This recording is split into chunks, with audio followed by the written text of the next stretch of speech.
അമ്മേ പരിശുദ്ധമേ ദൈവമാതാവേ കൃപാസനത്തിലൂടെ ഞങ്ങളുടെ ദേശത്തിനും അമ്മ മധ്യസ്ഥം തേടി തന്ന എല്ലാ അനുഗ്രഹങ്ങൾക്കും കൃപകൾക്കും ഞങ്ങളിപ്പോൾ ഹൃദയം നിറഞ്ഞ നന്ദി പറയുന്നു.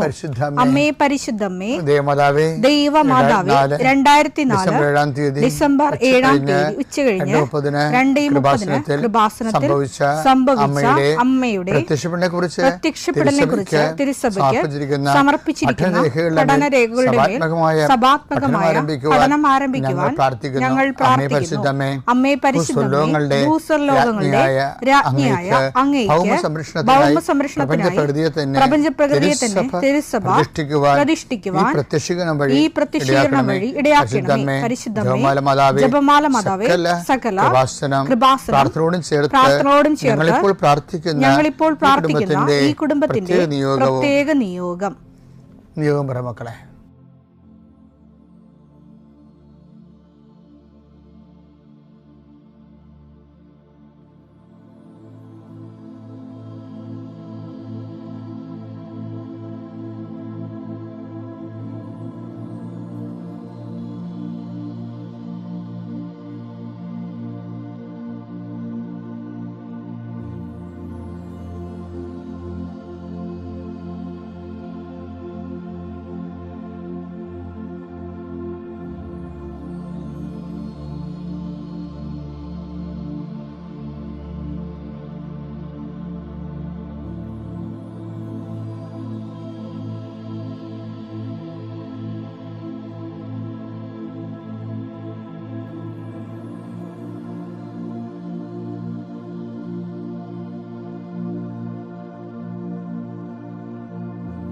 അമ്മയുടെ പ്രത്യക്ഷീകരണത്തിന്റെ ഈ അനുഗ്രഹവേളയിൽ ഞങ്ങൾക്ക് സാധിച്ചു തരുവാൻ കനിയണമേ. ആമേൻ. വിശ്വാസ പ്രമാണം. സർവശക്തനായ പിതാവും ആകാശത്തിന്റെയും ഭൂമിയുടെയും സൃഷ്ടാവുമായ ദൈവത്തിൽ ഞാൻ വിശ്വസിക്കുന്നു. അവിടുത്തെ ഏകപുത്രനും ഞങ്ങളുടെ കർത്താവുമായ ഈശോമിശിഹായിലും ഞാൻ വിശ്വസിക്കുന്നു.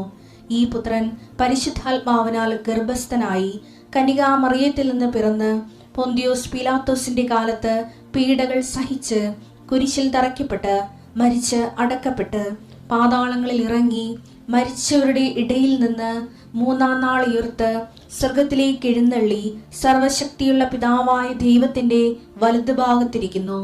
അവിടെ നിന്ന് ജീവിക്കുന്നവരെയും മരിച്ചവരെയും വിധിക്കുവാൻ വരുമെന്നും ഞാൻ വിശ്വസിക്കുന്നു. പരിശുദ്ധാത്മാവിലും ഞാൻ വിശ്വസിക്കുന്നു. വിശുദ്ധ കത്തോലിക്കാ സഭയിലും പുണ്യവാന്മാരുടെ ഐക്യത്തിലും പാപങ്ങളുടെ മോചനത്തിലും ശരീരത്തിന്റെ ഉയർപ്പിലും നിത്യമായ ജീവിതത്തിലും ഞാൻ വിശ്വസിക്കുന്നു. ആമേൻ. സ്വർഗ്ഗസ്ഥനായ ഞങ്ങളുടെ പിതാവേ, അങ്ങയുടെ നാമം പൂജിതമാകണമേ. അങ്ങയുടെ രാജ്യം വരണമേ. അങ്ങയുടെ തിരുമനസ് സ്വർഗത്തിലെ പോലെ ഭൂമിയിലും ആകണമേ. അന്നു വേണ്ടുന്ന ആഹാരം ഇന്ന് ഞങ്ങൾക്ക് തരണമേ. ഞങ്ങളോട് തെറ്റ് ചെയ്യുന്നവരോട് ഞങ്ങൾ ക്ഷമിക്കുന്നത് പോലെ ഞങ്ങളുടെ തെറ്റുകൾ ഞങ്ങളോടും ക്ഷമിക്കണമേ. ഞങ്ങളെ പ്രലോഭനത്തിൽ ഉൾപ്പെടുത്തരുതേ, തിന്മയിൽ ഞങ്ങൾ രക്ഷിക്കണമേ. ആമേൻ. നന്മ നിറഞ്ഞ മറിയമേ സ്വസ്തി, കർത്താവ് അങ്ങയുടെ കൂടെ സ്ത്രീകളിൽ അങ്ങ് അനുഗ്രഹിക്കപ്പെട്ടവളാകുന്നു. അങ്ങയുടെ ഉദരത്തിൻ ഫലമായി ഈശോ അനുഗ്രഹിക്കപ്പെട്ടവനാകുന്നു. പരിശുദ്ധ മറിയമേ തമ്പുരാന്റെ അമ്മേ, പാപികളായ ഞങ്ങൾക്ക് വേണ്ടി ഇപ്പോഴും ഞങ്ങളുടെ മരണസമയത്തും തമ്പുരാനോട് അപേക്ഷിക്കണമേ. ആമേൻ. കർത്താവേ, നിന്റെ ഉന്നതമായ നാമത്തിന് സ്തോത്രം ചെയ്യാം. കർത്താവേ, നിന്റെ വിശുദ്ധ പൗരോഹിത്യത്തെ മഹത്വപ്പെടുത്തണമേ. കർത്താവെ, സഭയിലുള്ള സാന്നിധ്യം പ്രകടമാക്കണം. 40 വർഷം ഞാൻ അർപ്പിച്ച കൃപാന്റെ യുഗതിയാണ്. കൃപാസ്ഥാനത്താറെ ജീവനോടെ പ്രത്യക്ഷപ്പെട്ട മാതാവിന്റെ മാധ്യസ്ഥ ഇന്ന് അങ്ങയുടെ മക്കളെ പ്രാർത്ഥന കൂടുന്ന എല്ലാ മക്കൾക്ക് വേണ്ടി പ്രാർത്ഥിക്കുകയാണ്. കർത്താവെ, നിരാലംബരായിട്ടുള്ള മക്കളെ ഞങ്ങൾ തിരിച്ച് ഇപ്പോഴ് അങ്ങയുടെ തിരുസന്നിധിയിൽ വേദനയോടെ ഓർക്കുന്നു. സഹായിക്കാൻ ആരുമില്ലാത്തവർ, അവരുടെ വിഷയം പോലും അവർക്ക് മറ്റുള്ളവരോട് സംസാരിച്ച് ഫലിപ്പിക്കാൻ അറിയാൻ പാടാത്തവർ, ഇൻ്റർവ്യൂവിന് ചോദ്യങ്ങൾ ചോദിക്കുമ്പോൾ അതിൻ്റെ ഉത്തരം പറഞ്ഞ് ഫലിപ്പിക്കാൻ ഭാഷ കൊണ്ട് പരിമിതപ്പെടുന്ന ആൾക്കാരുണ്ട്. ഈശോയെ കർത്താവെ, അവരൊക്കെ നീ ഒരു ചോദ്യം പോലും ചോദിക്കാതെ പല മനുഷ്യരെയും നീ റിക്രൂട്ട് ചെയ്യുന്നുണ്ട്. അത് സാക്ഷ്യം കേൾക്കുമ്പോൾ ഞങ്ങൾക്ക് ഭയങ്കര സന്തോഷമുണ്ട്. ആ കാര്യത്തിൽ എല്ലാ തരത്തിലുമുള്ള ആൾക്കാരെ നമ്മുടെ ബലഹീനതയിലാണ് അവൻ ഏറ്റെടുത്തതെന്ന് അങ്ങയെക്കുറിച്ച് പറഞ്ഞിരിക്കുന്നത്. എത്ര മനോഹരമാണ്. ഞങ്ങളുടെ രോഗങ്ങൾ ഏറ്റെടുക്കുന്നവൻ, ഞങ്ങളുടെ ബലഹീനത ഏറ്റെടുക്കുന്നവൻ. പല ആൾക്കാർക്ക് ചിരിക്കാൻ പോലും പ്രയാസമാണ്. ചിലർക്ക് ഡിപ്രഷൻ ലുക്കാണ്. അവരെന്ത് പറഞ്ഞാലും അവർ ചിരിക്കത്തുമില്ല, സന്തോഷിക്കത്തുമില്ല, അവരെ മറ്റുള്ളവർക്ക് ഇഷ്ടവുമല്ല. ഇങ്ങനെ ബലഹീനമായിട്ടുള്ള വ്യക്തികളെ പോലും കർത്താവോട് ജീവിക്കുന്നതിന് മറ്റുള്ളവരെ സന്ധിപ്പിക്കുകയും അങ്ങ് അവർക്ക് പ്രത്യേകമായ കൃപയും അവരോട് മറ്റുള്ളവർക്ക് ഒരു താപവും എല്ലാം കൊടുത്തുകൊണ്ട് അങ്ങ് നിലനിർത്തുന്നുണ്ട്. കർത്താവെ, നിലനിൽപ്പിൻ്റെ വരം എല്ലാവർക്കും കൊടുക്കണം. നീ കണ്ണീരോടെ പ്രാർത്ഥിക്കുന്നു. ഈശോയെ, ഓരോ ദിവസവും രാവിലെ എഴുന്നേൽക്കുമ്പോൾ എന്നാത്തിനാണ് എഴുന്നേറ്റത് എന്ന് ചിന്തിച്ചിട്ട് ഒന്നും ചെയ്യാനില്ലല്ലോ, ആരും നമ്മളെ സഹായിക്കാനില്ലല്ലോ, ആര് ഞങ്ങൾക്ക് വേണ്ടി ആ തടസ്സം മാറ്റിത്തരും എന്നുള്ള വിഷയം. പരീക്ഷ എഴുതുന്ന കുഞ്ഞുങ്ങൾക്കുണ്ട്, ഇൻ്റർവ്യൂ അഭിമുഖീകരിക്കുന്ന ഉദ്യോഗാർത്ഥികൾക്കുണ്ട്. ഓർത്തിരുന്നെങ്കിൽ എനിക്കറിയാവുന്ന ക്വസ്റ്റ്യൻ ആയിരുന്നത്, പക്ഷേ ഞാൻ ഓർത്തില്ല. കഴിവില്ലാത്തവർക്ക് വേണ്ടി പ്രാർത്ഥിക്കുന്നു. നീ ഉടമ്പടി തന്നപ്പോൾ പറഞ്ഞത് not by merit but by grace എന്നാണ്. എന്നുവെച്ചാൽ ഞങ്ങളുടെ കഴിവിൽ ഇനി ആശ്രയിക്കേണ്ട കാര്യമില്ല, ഞങ്ങളുടെ കർത്താവിൻ്റെ കൃപയിൽ ആശ്രയിച്ചാൽ മതി. കൃപ അവൻ സൗജന്യ ദാനമായി എല്ലാവരിലേക്കും ഒഴുകുന്ന ഈ സമയത്ത് കർത്താവെ, അങ്ങയുടെ കൃപയ്ക്ക് അവകാശം ഓഹരിയാക്കാൻ ഞാനീ പ്രാർത്ഥിക്കുന്ന മക്കളങ്ങ് പ്രത്യേകമായി ഒരുക്കണമെന്ന് പ്രാർത്ഥിക്കുന്നു. രോഗങ്ങൾ, അതുപോലെ തന്നെ ജീവിത പ്രയാസങ്ങൾ, സാമ്പത്തിക ബാധ്യതകൾ, ജീവിത മാർഗമില്ലാത്ത അവസ്ഥ, വരുമാന മാർഗമില്ലാത്ത അവസ്ഥ, കുടുംബത്തിന് സമാധാനം നഷ്ടപ്പെട്ട അവസ്ഥ, കുടുംബം ഭാര്യാഭർത്തകമായി പിരിഞ്ഞ അവസ്ഥ, മക്കളെ അകലങ്ങളിൽ അകപ്പെട്ടു പോയ അവസ്ഥ കർത്താവിൻ്റെ നാമത്തിൽ മാറിപ്പോകട്ടെ എന്ന് കൽപ്പിക്കുന്നു. എൻ്റെ പ്രിയപ്പെട്ടവരെ, പിന്നെ ഞാൻ എൻ്റെ ജീവിത ചരിത്രമുണ്ട്. തെദ്യവ് എന്ന് പറയും. സ്വസ്ഥഗീതം എൻ്റെ പേര്. അത് 15 പറ്റി എഴുതി തീർത്തതാണ്. അതിൻ്റെ കോപ്പികളെല്ലാം ഇപ്പം തീരാനായി. അത് വലിയ പുസ്തകമാണ്, 2000 പേജുള്ള പുസ്തകം. കാര്യം ഇത്രയും നാളെ ദൈവ വഴികളെല്ലാം അതിൻ്റെ അകത്ത് ഉണ്ട്, കടന്നു പോകുന്ന വഴികളെല്ലാം. മാതാവ് പ്രത്യക്ഷപ്പെടുന്ന വരെയുള്ള, അതിനുശേഷം സഭയുടെ പഠനങ്ങൾക്ക് വേണ്ടി അത് സമർപ്പിക്കുന്നവരെയുള്ള ജീവിതത്തിലുണ്ട്. അപ്പോൾ അതിനകത്ത് വരുന്നവർ ഞാൻ എഴുതിയണ കാലത്ത് എൻ്റെ മനസ്സ് ഞാൻ ഓർത്തതേ, എനിക്ക് ഈശോനെ സ്വീകരിക്കാൻ ഭയങ്കര കൊതിയായിരുന്നു. അതിൻ്റെ പ്രധാനപ്പെട്ട ആൾ അമ്മച്ചിയായിരുന്നു. അപ്പച്ചനാണ് എല്ലാ കാര്യത്തിനും ഇടപെട്ട് എന്നെ പഠിപ്പിക്കണമെങ്കിലും ഈ ഈശോയെക്കുറിച്ചും കുർബാനയെക്കുറിച്ചും പള്ളിയിൽ പെരുമാറുന്നതിനെക്കുറിച്ചും ഒക്കെ പറഞ്ഞു തരണത് ദുഃഖ വെള്ളിയാഴ്ച, വലിയ വ്യാഴാഴ്ച, വലിയ ദിവസങ്ങൾ അപ്പൻ അതിനെക്കുറിച്ചും പറയും. പക്ഷെ അമ്മ അതിനെക്കുറിച്ച് എങ്ങനെ പെരുമാറേണ്ടത്, എങ്ങനെ എല്ലാം പറഞ്ഞു തരും. അപ്പോൾ എനിക്ക് ഈശോനെ സ്വീകരിക്കണ വേദപാഠത്തിന് വേണ്ടി വിട്ടപ്പോൾ തന്നെ അമ്മ പറയാൻ തുടങ്ങി ഓരോ കാര്യങ്ങൾ. അപ്പോൾ നമുക്ക് ഭയങ്കര കൊതിയായി ഈശോ നമ്മുടെ ഹൃദയത്തിൽ വരുന്നതിനെക്കുറിച്ച് കൊതി. എനിക്കാണെങ്കിൽ അതൊക്കെ മുമ്പ് എനിക്കൊരു അനുഭവം ഉണ്ടായത് കാരണം എനിക്ക് ഈശോയുമായിട്ട് 2 അനുഭവങ്ങൾ ഉണ്ടായിരുന്നു. ഞാൻ അപ്പനുമായിട്ട് ഈ 2-3 വയസ്സുള്ളപ്പോൾ ലാവമ്പട്ടം നടക്കാൻ പോകുമ്പോൾ ചെമ്പരത്തിക്കാട്ടിൽ ഈശോനെ കണ്ടായിരുന്നു. പക്ഷെ വലിയ രൂപം കണ്ടായിരുന്നു. അപ്പോൾ അത് കാരണം എനിക്ക് ഈശോയുമായിട്ട് എന്തോ ഒരു അഫിനിറ്റി ഉണ്ട്. ഈശോയ്ക്ക് എന്നോട് താല്പര്യമോ എനിക്ക് ഈശോനെ ഇഷ്ടമുണ്ടോ ഉണ്ട്. അപ്പോൾ അതാണ് പിന്നെ ഫസ്റ്റ് എക്സ്പീരിയൻസ് ഫസ്റ്റ് കമ്മ്യൂണിയനാണല്ലേ. പക്ഷെ ഫസ്റ്റ് കമ്മ്യൂണിയനോട് അടുത്ത സമയത്ത്, ഇത്രയും തീക്ഷണ അടുത്തെങ്കിലും എൻ്റെ കാല് മുഴുവൻ ചൊറി പിടിച്ചു പോയി. എൻ്റെ എല്ലാ സന്തോഷവും പോയി. അന്ന് എനിക്ക് ദൈവശാസ്ത്രമൊന്നും അറിയത്തില്ല. അപ്പോൾ അതായത് കാല് മുഴുവൻ ചൊറി പിടിച്ചിട്ടേ അത് അവിടെ ഗവൺമെൻറ് ആശുപത്രിയാണ് ഉള്ളത്, ഒരു ചെറിയൊരു ഡിസ്പെൻസറി. അവിടെ പോയി കാല് കാണിക്കും. അപ്പോൾ അവർ ഈ വയലറ്റ് നിറത്തിലുള്ള ഒരു മരുന്ന് കഴിക്കും. പക്ഷെ അതുകൊണ്ട് ചിലപ്പോൾ വീട്ടിൽ വരുമ്പോഴും വേദനയും ഇങ്ങനെ തൊലിയൊക്കെ ഇങ്ങനെ വലിച്ചു പിടിച്ച് വേദനയും പഴുപ്പ് ചാടലൊക്കെ ഉണ്ട്. ഭയങ്കര സങ്കടമാണ്. അപ്പോൾ അതിനിടയ്ക്ക് സമയം അടുക്കും തോറും ഇതിൻ്റെ പഴുപ്പും ചൊറിയും കൂടിക്കൊണ്ടിരിക്കും. അപ്പം അത് സാൻഡൊക്കെ നമ്മൾ സാധനമുള്ളത്, ഈ വെള്ള ഷൂസ് പോലെയുള്ള ഒരു നെയ്ത്ത് തൊട്ടി പോലെ ഇരിക്കുന്ന സാധനം, അതാണ് കാല് പൂട്ടുന്നത്. അപ്പോൾ അതുപോലെ തന്നെ സോക്സൊക്കെ വാങ്ങിച്ച് സോക്സ് ഇട്ടപ്പോൾ തന്നെ ഈ ചൊറിയുന്ന പഴുപ്പും അതെല്ലാം പുറത്തു പോകുന്നു. സോക്സിൻ്റെ സ്റ്റാൻഡക്സ് കൂടി എടുത്ത് പൂട്ടിക്കഴിഞ്ഞപ്പോൾ അതിങ്ങനെ ബെൽറ്റിൽ പൂട്ടണ പോലെയുള്ള ബഗ്ഗുള്ളതാണ്. അവർ പൂട്ടിയ നല്ല വേദന. കാലകത്തിരുന്ന് പഴുത്ത് വിങ്ങിയണേ. അതിനിടയ്ക്ക് വേറൊരു കോമഡി സംഭവിച്ച്. അപ്പന് ചില്ലറ കലാപരിപാടിയൊക്കെ ഉള്ള കാരണം അപ്പൻ പറഞ്ഞ് ഈ തലയൊക്കെയാണ് കപ്പലയില്ലേ ഞാനുണ്ടാക്കി തരാമെന്ന് പറഞ്ഞു. അപ്പം അപ്പനങ്ങനെ അപ്പന അതിന് വേണ്ടി കുറേ ഒരാഴ്ച കഷ്ടപ്പെട്ട് കുറേ ലാത്ത പേപ്പറും കമ്പിയൊക്കെ വാങ്ങിച്ച് ഇപ്പോൾ ഓർക്കുമ്പോൾ ഭയങ്കര സങ്കടം ഒരു കോമഡി തോന്നും. അന്ന് ഞാൻ ശരിക്കും ചമ്മിപ്പോയി കൂട്ടുകാരുടെ കൂട്ടത്തിൽ. എന്ന് വെച്ച് കഴിഞ്ഞാലേ അപ്പനാണെങ്കിൽ ഇത് അപ്പൻ ഒറ്റ നിൽക്കുക. കാര്യം അപ്പനോട് എതിർത്ത് പറഞ്ഞാൽ ചിലപ്പോൾ കാരണം കൊണ്ട് അടി പിടിക്കും.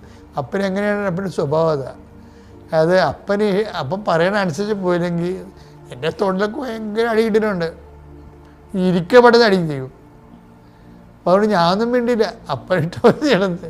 നോക്കിയപ്പോൾ ഈ വീതിയുള്ള ഒരു കിരീടം ഈ മാതാവിൻ്റെ ഒക്കെ തല വെച്ചേക്കണ കിട്ടിയിട്ടില്ല. അതിൻ്റെ വലിയൊരു ടൈപ്പ് ആ സാധനം ഉണ്ടാക്കിയിരിക്കണേ. എൻ്റെ അമ്മയെ. പിന്നെ അപ്പൻ്റെ സന്തോഷത്തിന് അപ്പം കുറേ മുല്ലപ്പൂ മൊട്ട് 2 മുഴം മൊട്ട് മേടിച്ചിട്ടുണ്ടായിരുന്നു. അതൊക്കെ ഇന്ന് കിരീടത്തിൻ്റെ ഇടയ്ക്ക് കെട്ടി. അപ്പം വിചാരിച്ചത് പള്ളി വരുമ്പോൾ വിരിയുമെന്നാണ് വിചാരിച്ചത്. ആര് വിരിയാൻ? അതൊക്കെ അപ്പം ഞാനൊരു ശരിക്കും പരിഹാസ രാജാവായിട്ടാണ് പോകണത്. ശരിക്കും കാലേ പഴുപ്പും വേദനയും അത് മുഖത്ത് ശരിക്കും കാണും. പിന്നെ തലയിൽ ഈ കിരീടം. അപ്പോൾ കുർബാന സ്വീകരണം എന്ന് പറയണതേ വല്ലാത്തൊരു പീഡാസകനമാണ്. മരിച്ചില്ലെന്ന് മാത്രമേ ഉള്ളൂ, പീഡാസകനമാണ്. പിന്നെ ഒരു ആൾക്കാരെ നമുക്ക് കളിയാക്കുമല്ലോ. എനിക്ക് പക്ഷേ കർത്താവാണ് ഇതൊക്കെ ചെയ്തതെന്ന് അറിയത്തില്ലായിരുന്നു. ഞാൻ അപ്പോഴാണ് ഇതൊക്കെ ചെയ്തത് എനിക്കിരുന്നത്. വളർന്നു കഴിഞ്ഞപ്പോഴാണ് മനസ്സിലായത്, നിന്നെ ഞാൻ ആദ്യമായിട്ട് വരുമ്പോൾ നിന്നെ ഞാൻ എന്നെപ്പോലെ ആക്കിയായിരുന്നു. പരിഹാസ രാജാവായിട്ട് കാലം മുഴുവൻ കൈ മുഴുവൻ വ്രണമായിട്ട് തലയിലൊരു കോമഡി തൊപ്പിയും ആക്കിയിട്ടാണ് നീ പോയത് എന്നെ സ്വീകരിക്കാൻ വേണ്ടി. ഇപ്പോൾ ഓർക്കുമ്പോൾ ഭയങ്കര അഭിമാനം തോന്നും. അപ്പനല്ല ചെയ്തത്, കർത്താവാണ് ചെയ്തതെന്ന്. എന്താ കാര്യം? ക്രിസ്തുവിനോട് ബന്ധപ്പെടുന്ന എല്ലാ വിഷയങ്ങളിലും ഒരു സഹനത്തിൻ്റെ കണ്ടൻറ്റ് എപ്പോഴും ഉണ്ടാകും. അത് പുള്ളിക്കാരൻ തന്നെ നമുക്ക് ഈ ആൾക്കാരെ കല്യാണത്തിനൊക്കെ കൊണ്ടുവന്ന് സമ്മാനം തരത്തില്ലേ? കല്യാണത്തിനൊക്കെ കൊണ്ടുവന്ന് നമുക്കൊരു പൊതിയൊക്കെ തരുമല്ല, അതുപോലെ പുള്ളിക്കാരെ കൊണ്ടുവന്ന് തന്നതാണ്. ഇപ്പോഴാണ് ആ സമ്മാനം കിട്ടിയതായിട്ടൊക്കെ ഓർക്കുന്നത്. അന്ന് മുതൽ ഈശോയുമായൊരു ബന്ധമുണ്ട്. എൻ്റെ മക്കളെ, നമുക്കിത് സഹനമാണെങ്കിലും അത് കർത്താവിൻ്റെ കൂടെ സഹിക്കാൻ ഭയങ്കര അതാണ് പൗലോസൊക്കെ ഇത് അഭിനയിച്ച് ആഘോഷിച്ച ആൾക്കാരാണ്. അതാണ് ക്രിസ്തുവിൻ്റെ സഹനത്തിൻ്റെ പോരായ്മ. അതിൻ്റെ കൊളോസ്യസ് 1:24 നിങ്ങളെ പ്രതിയുള്ള പീഡകളിൽ ഞാൻ സന്തോഷിക്കുന്നു. ഞാൻ സന്തോഷിക്കുന്നു. സഭയാകുന്ന തൻ്റെ ശരീരത്തെ പ്രതി, ക്രിസ്തുവിനെ പ്രതിയുള്ള പീഡകളിൽ ഞാൻ സന്തോഷിക്കുന്നു. വേണമെങ്കിൽ നമുക്ക് തിരിച്ചു വായിക്കാം. സഭയാകുന്ന തൻ്റെ ശരീരത്തെ പ്രതി ക്രിസ്തുവിന് സഹിക്കേണ്ടി വന്ന പീഡകളുടെ കുറവ് എൻ്റെ ശരീരത്തിൽ ഞാൻ നികത്തുന്നു. അതായത് ക്രിസ്തു നമ്മൾ ഓൺ ചെയ്ത് കഴിയുമ്പോൾ ക്രിസ്തു നമ്മുടെ ശരീരത്തിൽ കുറച്ച് കലാപരിപാടി നടത്തും. ദിസ് ഈസ് മൈ ബോഡി എന്ന് ക്രിസ്തു പറയണതാണ്. നമ്മൾ കുർബാനയ്ക്ക് എന്താ പറയണത്? ദിസ് ഈസ് മൈ ബോഡി എന്നല്ലേ, ഇത് എൻ്റെ ശരീരമാകുന്നു എന്നാണ്. ക്രിസ്തു തിരിച്ചും പറയുന്നുണ്ട്. നമുക്കൊരു സഹനം തന്നു കഴിയുമ്പോൾ ക്രിസ്തു പറയും ദിസ് ഈസ് മൈ ബോഡി എന്ന്. അപ്പോൾ നമ്മൾ കുർബാനയായി. ഞാൻ തിരുവനന്തപുരം വെട്ടയാട് സ്വദേശത്തു നിന്നാണ് വരുന്നത്. ഈ അൾത്താരയിൽ അമ്മ പ്രത്യക്ഷപ്പെട്ട അൾത്താരയിൽ സാക്ഷ്യം പറയാൻ വേണ്ടി ഒരുക്കിയതിന് അമ്മയ്ക്കും തിരുകുമാരനും 1000 നന്ദി പറയുന്നു. എൻ്റെ ഫസ്റ്റത്തെ നിയോഗം എന്ന് പറയുന്നത് വിസയാണ്. പക്ഷെ അതിനു മുമ്പ് എനിക്കൊരു കാര്യം പറയാനുണ്ട്. ഞാനിവിടെ 2023 ഒരു ഓഗസ്റ്റ് സെപ്റ്റംബർ മാസമാണ് വരുന്നത്. ഫ്രണ്ട്സൊക്കെ ആയിട്ടാണ് വന്നത്. എൻ്റെ ഒരു ഫ്രണ്ടിൻ്റെ അമ്മ പറഞ്ഞു ഇതണക്കൊരു കൃപാസനമുണ്ട്, ആലപ്പുഴയാണ്, അവിടേക്ക് ഒന്ന് പോയിട്ട് വരണം. അപ്പോൾ ആ സമയത്ത് ഒരുപാട് ദുശീലങ്ങളും കാര്യങ്ങളും ഉണ്ട്. അപ്പം അങ്ങനെ ആ ദുശീലങ്ങളുമായിട്ടാണ് ഞാൻ അമ്മ പ്രത്യക്ഷപ്പെട്ട ഈ സ്ഥലത്ത് ചവിട്ടുന്നത്. അങ്ങനെ ഫ്രണ്ട്സൊക്കെ ആയിട്ട് വന്നു. ഒരു ടൂറ് പോലെ വന്നിട്ട് പോയി. അത് കഴിഞ്ഞ് ഞാൻ പോലും അറിയാതെ ഓരോ മാസവും എൻ്റെ ഓരോ ദുശീലങ്ങൾ നിൽക്കാൻ തുടങ്ങി. ഓരോന്നും സ്റ്റോപ്പായി. 2024 ഏപ്രിൽ മാസം എന്നെ അമ്മ ഉടമ്പടി എടുപ്പിച്ചു. എൻ്റെ എല്ലാ ദുശീലങ്ങളും മാറ്റി അമ്മയുടെ പ്രത്യക്ഷീകരണത്തിൻ്റെ വലിയൊരു സാക്ഷിയാക്കി മാറ്റിയതിന് അമ്മയ്ക്കും തിരുക്കുമാരനും 1000 നന്ദി പറയുന്നു. എൻ്റെ രണ്ടാമത്തെ നിയോഗം എന്ന് പറയുന്നത് എൻ്റെ വിസയാണ്.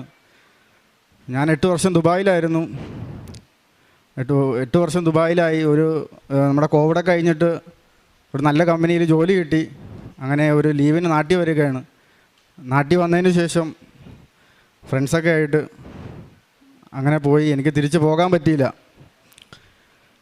അങ്ങനെ വേറെ കൺട്രിയിൽ യൂറോപ്പിലൊക്കെ പോകാമെന്ന് ഒരുപാട് പരിശ്രമിച്ചു. 3 വർഷമായിട്ട് പരിശ്രമിച്ചുകൊണ്ടിരിക്കുകയാണ്. അങ്ങനെയാണ് 2024 ഉടമ്പടി എടുക്കുന്നത്. എൻ്റെ ഫസ്റ്റ് നിയോഗം തന്നെ അതാണ്, എനിക്ക് വിദേശത്തൊരു ജോലി. അങ്ങനെ 5 കൺട്രിയിൽ കൊടുത്തു. Australia, New Zealand, Poland,